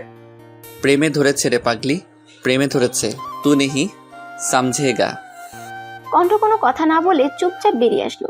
এই ছেলের কাছে আর 2 মিনিট থাকলে ফর শিওর সে পাগল হয়ে পাবনা চলে যাবে। দুপুরবেলা কণ্ঠ নিজের কেবিনে বসে কাজ করছে। এমন সময় হুড়মুড় করে কেবিনে প্রবেশ করলো নীল। নীলকে দেখে কণ্ঠ অবাক হলো, কারণ সে এই মুহূর্তে এখানেই নীলকে আশা করেনি। তুই এই সময় এখানে কেন? তোর বাপির অফিসে কি আমি আসতে পারি না? সোজা উত্তর দেয়া যায় না? যাই, কিন্তু সেটা ডিপেন্ড করে উত্তর কোন টাইপের মানুষকে দেওয়া হচ্ছে তার উপর। বাদ দে ওসব কথা। লাঞ্চ করেছিস? না। গ্রেট, আমিও করিনি। চল আজকে একসাথে লাঞ্চ করব। ঠিক আছে, তুই বস, আমি খাবার অর্ডার করছি। তোকে কি আমি নিরামিষ শখে বলি? তুই আসলে একটা অকর্মণ্য মেয়ে। বেশি বকবক না করে চল এখন আমার সাথে। কোথায় যাব? তোকে বললাম না চুপ থাকতে। বলেই কণ্ঠকে টেনে নিয়ে যেতে লাগলো। আরে এভাবে টানছিস কেন? তোর কি ইচ্ছে তোকে আমি কোলে করে নিয়ে যাব? যদি এমন ভেবে থাকিস তবে এসব ভাবনা মাথা থেকে ঝেড়ে ফেল। তোর মতো আলুর গোদামকে আমি কোলে দিতে পারবো না, সরি। আবারও সে কণ্ঠকে টেনে নিয়ে যেতে লাগলো। অফিসের সকল স্টাফ ওদের দিকে অবাক হয়ে তাকিয়ে আছে। কেউ কিছু বলার সাহস পাচ্ছে না, কারণ তারা কণ্ঠ এবং তার রাগ সম্পর্কে অবগত। নীল কণ্ঠকে কণ্ঠের অফিসের সামনে থাকা একটা রেস্তোরাঁয় নিয়ে এলো। এখানে আসবে বললেই পারতি, অযথা টেনে আনার কোনো মানেই ছিল না। আরে ধুর গাধি, বললে তো তুই সুন্দর করে আসতি, তখন কি তোকে আর টানতে পারতাম? কণ্ঠ কিছু বলল না। আজকাল নীলের কথার আষ্টে পৃষ্ঠে বলার মতো সে কোনো শব্দ খুঁজে পায় না। আসলে নীলের এমন ব্যবহারে সে এত অবাক হয় যে নিজের অবাকতা কাটিয়ে ওঠার আগেই নীল অন্য কিছু বলে আর কণ্ঠ আবারও তলিয়ে যায় অবাকতার অতল গহ্বরে। পরদিন বিকেলবেলা কণ্ঠ ছাদের গাছগুলোতে পানি দিচ্ছে। শেষ রাতের দিকে কণ্ঠের হালকা জ্বর ছিল বলে নীল আজকে ওকে অফিসে যেতে দেয়নি। যদিও কণ্ঠ অফিসে যেতে জেদ ধরেছিল, কিন্তু সবার ইমোশনাল ব্ল্যাকমেলের কাছে তাকে পরাজিত হতে হলো। সারাদিন বাসায় বসে থাকতে থাকতে কণ্ঠ প্রচন্ড বিরক্ত হয়ে গিয়েছে। এইভাবে সারাদিন বসে বসে কাটানো যায়? এভাবে বসে বসে দিন কাটালে তো সুস্থ মানুষও অসুস্থ হয়ে যাবে। গাছে পানি দেওয়া শেষ করে কণ্ঠ রুমে আসলো। এসে দেখে নীল শার্ট চেঞ্জ করে টি শার্ট পরছে। টি শার্ট পরার সময় নীল কেমন যে মৃদু আর্তনাদ করে উঠেছে। কণ্ঠ ব্রুকুচকে নীলের দিকে এগিয়ে গিয়ে দেখলো নীলের বাঁ হাত অনেকখানি ছিঁড়ে গিয়েছে। নীল, কেমন করে হলো এসব? তো তুই? হ্যাঁ আমি। তোর হাত এভাবে কাটলো কিভাবে? ও কিছু না, সামান্য অ্যাক্সিডেন্ট। অ্যাক্সিডেন্ট কিভাবে করলি? নীল আমতা আমতা করে বলল, আসলে ফোনে কথা বলতে বলতে রাস্তা পার হচ্ছিলাম, তখনই হয়েছে অ্যাক্সিডেন্ট। তুই জানিস না ড্রাইভ করার সময় বা রাস্তা পার হওয়ার সময় ফোনে কথা বলা ঠিক না? তাহলে তুই কেন করলি এমন? দেখেছিস কতখানি কেটে গিয়েছে। ইস, কি অবস্থা হয়েছে হাতের। কই কি অবস্থা হয়েছে? অল্পই তো। এটা অল্প? আর কোথায় ব্যথা পেয়েছিস দেখি। টি শার্ট খোল। নীল দুই হাতে বুকের উপর আড়াআড়ি ভাবে রেখে বলল, ছি কণ্ঠ, তুই এমন, আমি কখনো ভাবি নাই তুই এমন আচরণ করবি আমার সাথে। কণ্ঠ ব্রুকুচকে তাকালো নীলের দিকে। সে আসলে বোঝার চেষ্টা করছে সে কেমন। কেমন আমি? তুই অন্তত লুচু মনের একজন মহিলা। কণ্ঠ এবার বোকার মতো তাকালো। আমার মতন একটা অবলা নিরীহ নিষ্পাপ ছেলেকে একা পেয়ে তুই আমার সুযোগ নিতে চাচ্ছিস? কণ্ঠ নীলের কথা কটমট দৃষ্টিতে তাকালো তার দিকে। নীল একটা মেকি হাসিয়ে দিল। পুরুষ মানুষ যতই শক্তিশালী হোক না কেন, সে তিনটা নারীর কাছে চিরকাল পরাজিত, মা, বউ আর মেয়ে। কণ্ঠ নীলের পুরো বডি সচেতন চোখে পরখ করে নিল, আর কোথাও ব্যথা ট্যাথা পেয়েছে কিনা। তারপর হাতের ক্ষতস্থানে স্যাবলন দিয়ে পরিষ্কার করে সুন্দর করে ব্যান্ডেজ করে দিল। আমি খাবার আনছি, খাবার খেয়ে মেডিসিন খেয়ে নিবি। আর একটা বাড়তি কথা যদি বলিস, মায়ের একটাও মাটিতে পড়বে না, এই আমি বলে দিলাম। নীল আর কোনো তেরামি না করে সুন্দর করে খাবার খেয়ে নিল, সাথে ওষুধও। যেহেতু সে বেশি ব্যথা পায়নি, তাই চিন্তারও তেমন কিছু নেই। 2 দিনে ক্ষত শুকিয়ে যাবে। 7 দিন পর দেখতে দেখতে চলে গেল 7 দিন। এই 7 দিনে নীল কণ্ঠকে জ্বালিয়েছে প্রচুর। নীল আর কণ্ঠের সম্পর্ক স্বাভাবিক হয়ে গিয়েছে। এর সম্পূর্ণ ক্রেডিট অবশ্য নীলের। সেই তাদের সম্পর্কটাকে নতুন একটা পরিচয় দিয়েছে। এখন তাদের মধ্যে সব ঠিকঠাক, কিন্তু কেউ কাউকে তুমি বলে সম্বোধন করতে পারে না। তবে তাই চেষ্টা করছে। এতদিনের অভ্যাস কি আর 7 দিনে যায়? রাফাতকে আজ হাসপাতাল থেকে রিলিজ করে দেওয়া হয়েছে। সে এখন সুস্থ, তবে দুর্বলতা আছে কিছু। ডাক্তার বলেছে প্যারালাইজ থাকার কারণে এই দুর্বলতা, তবে তা প্রখর নয়। কণ্ঠ অফিস আসার পর রাফাতকে দেখে এসেছে, আর শৈবালকে বলে দিয়েছে রাফাতকে বাড়ি পৌঁছে দিয়ে আসতে, আর রাফাতের যেন কোনো অসুবিধা না হয় তা এনশিওর করতে। কণ্ঠ নিজের কেবিনে বসে ল্যাপটপে কাজ করছে। তখন হন্তদন্ত হয়ে তার কেবিনে রিশা প্রবেশ করলো। ম্যাম। এ কি রিশা, তুমি হাঁপাচ্ছ কেন? কি হয়েছে? ম্যাম, নীরা। নীরা? কি হয়েছে নীরার? নীরা পালিয়ে গেছে। কণ্ঠ কিয়ৎক্ষণ নিশ্চুপ রইল, অতঃপর রিশাকে বলল নিজের কেবিনে যেতে। রিশাও কোনো কথা না বলে চলে গেল, কারণ এখন হয়তো কণ্ঠের মাথা গরম হয়ে যাবে। আর হিংস্র বাঘিনীর সামনে যত কম আসা যায় ততই মঙ্গল। রিশা চলে যাওয়ার মিনিট 2 বাদে কণ্ঠের ফোনে কল আসলো। কণ্ঠ ফোনটা কানে ধরে কয়েকটা জোরে নিঃশ্বাস নিল, অতঃপর বিনাবাক্যে ফোনটা কেটে দিল। ল্যাপটপটা শাটডাউন করে কণ্ঠ অফিস থেকে বেরিয়ে আসলো। আজকে সে নিজের মাকে অনেক মিস করছে। কণ্ঠ অফিস থেকে বেরিয়ে সোজা মায়ের কবরের কাছে গেল। মায়ের কবরের পাশে কিছুক্ষণ সময় কাটিয়ে এসে বাসায় চলে আসলো। কিছুই ভালো লাগছে না তার, মাথাটা ফাঁকা ফাঁকা লাগছে, সেই সাথে ভয়, মূল্যবান কিছু হারানোর ভয়।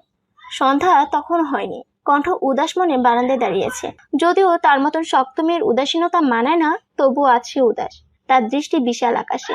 আকাশে মেঘ জমেছে, সেই সাথে মেঘ জমেছে তার মনেও। কণ্ঠ যখন উদাস চিত্তে মেঘলা আকাশ দেখতে ব্যস্ত, তখন গেট দিয়ে প্রবেশ করে নীলের গাড়ি। চুল আর শার্ট এলোমেলো হয়ে আছে। শার্টের এক হাতা কোনোই অব্দি কোটানো, আর এক হাতা কবজি পর্যন্ত আছে। নীল রুমে এসে দেখলো কণ্ঠ রুমে নেই। সে চেঁচিয়ে কণ্ঠকে ডাকলো। কণ্ঠ ছোট ছোট কদম ফেলে রুমে আসলো। নীলের চোখ দুটো অস্বাভাবিক লাল হয়ে আছে। কণ্ঠ আলতো কণ্ঠে জিজ্ঞেস করলো, নীল, তুই কি রেগে আছিস? নীল এবার কণ্ঠের দিকে পূর্ণ দৃষ্টি নিক্ষেপ করলো। না, সমস্যা নাই, তুই রাগ কর। রাগ কি আমার বাপদাদার সম্পত্তি নাকি যে তুই হতে পারবি না? নীল ফুসফুস করে কয়েকটা নিঃশ্বাস ফেললো। আমার জন্য 1 কাপ চা নিয়ে আয়। কিন্তু তুই তো চা। কণ্ঠকে কিছু বলতে না নিয়ে নীল খুব জোরে কণ্ঠের নাকে কামড় বসালো। কিয়ৎক্ষণ ছেড়ে দিল। কি করলি কি তুই? আমার নাকে কেন কামড় দিলি? চা নিয়ে আয়, তারপর বলছি। কণ্ঠ কোনো কথা না করে রান্নাঘরে চলে যায়। মিনিট 2 বাদে সে চা নিয়ে ফিরে আসে। নীল ততক্ষণে চেঞ্জ করে নিয়েছে। কণ্ঠ চায়ের কাপটা এসে ঠাস করে সেন্টার টেবিলে রাখলো। নীল ব্রুকুচকে তাকালো কণ্ঠের দিকে। সেন্টার টেবিল থেকে চায়ের কাপটা নিয়ে তাতে চুমুক দিয়ে বলল, জানিস আজ আমার অফিসে নীরা না কিরা যে ওটা এসেছিল? ইটস নীরা। তো আমার শ্বশুরের কি জানিস ওই বেয়াদব মেয়ে কি বলে? কণ্ঠের ভয় এবার ঘাড়ো হলো। তাহলে কি তারা নীলের সম্পর্কের সমাপ্তি এখানেই? কণ্ঠ ভয়ে ভয়ে নীলকে জিজ্ঞেস করলো, কি বলে? বলে বিয়ের দিন তুই নাকি ওকে কিডন্যাপ করেছিলিস, আর এতদিন নাকি ও তোর এখানে বন্দি ছিল। তা তুই কি বললি? বলিনি, শুধু করেওছি। কি করেছিস? ঠাডিয়ে 2টো থাপ্পড় দিয়েছে ওই বেয়াদবটাকে। কণ্ঠ অবাক হয়ে জিজ্ঞেস করলো, মারলি কেন ওকে? আদব করার কথা ছিল নাকি? আরও তো 2টো দিতে ইচ্ছে করছিল। বেয়াদব মেয়ে মানুষ একটা আসছে আমার শোকের সংসারে আগুন লাগাতে। কণ্ঠ নীলকে দেখছে। সে এক মনে চায়ের কাপে চুমুক দিচ্ছে আর নীরাকে বকছে। কণ্ঠ ভেবেছিল নীলকে সব সত্যিটা বলে দিবে, কিন্তু এখন সে নিজের সিদ্ধান্ত পরিবর্তন করলো। থাকুক না কিছু কথা অজানা, কিছু কথা গোপনে রেখে যদি জীবনে ভালো থাকা যায়, সুখে থাকা যায়, তাহলে তা গোপনে থাকাই শ্রেয়। 2 দিন পর কণ্ঠ আর নীল ছাদে বসে তারা দেখছে। কণ্ঠ নীলের কাঁধে মাথা দিয়ে রেখেছে। নীল এটা ওটা বলছে আর কণ্ঠ মন দিয়ে তা শুনছে। এমন সময় টুং করে কণ্ঠের ফোনে SMS আসলো। কণ্ঠ দেখলো শৈবালের নম্বর থেকে SMS। শৈবাল বলেছে নীরাকে ফ্লাইটে উঠিয়ে দেওয়া হয়েছে। কাতার যেতেই তার পাসপোর্ট নিয়ে নেওয়া হবে। কণ্ঠ যখন বলবে নীরার পাসপোর্ট তখন তাকে দেওয়া হবে, আর তখনই সে দেশে আসতে পারবে। নীরার দেশ ছাড়ার খবর পেয়ে স্বস্তির নিঃশ্বাস ফেলে কণ্ঠ। এই মেয়ে একেবারে ঝেঁকে বসেছিল ঘাড়ের উপর, এখন সব শান্তি। জীবনের খাতা থেকে কেটে গেল অনেকগুলো দিন, অনেকগুলো বছর। অনেক কিছু পাল্টেছে, হয়েছে যোজন বিয়োজন। এক বিকেল বেলায় নীল আর কণ্ঠ বাগানে বসে গল্প করছে। এমন সময় তাদের দিকে দৌড়ে এলো 5 বছর বয়সী একটা বাচ্চা মেয়ে। দৌড় দেওয়ার সময় তার ঝুঁটির চুলগুলো কি সুন্দর হাওয়ায় দুলছিল। মা, এভাবে দৌড়ে কেন আসলে? যদি পড়ে গিয়ে ব্যথা পেতে?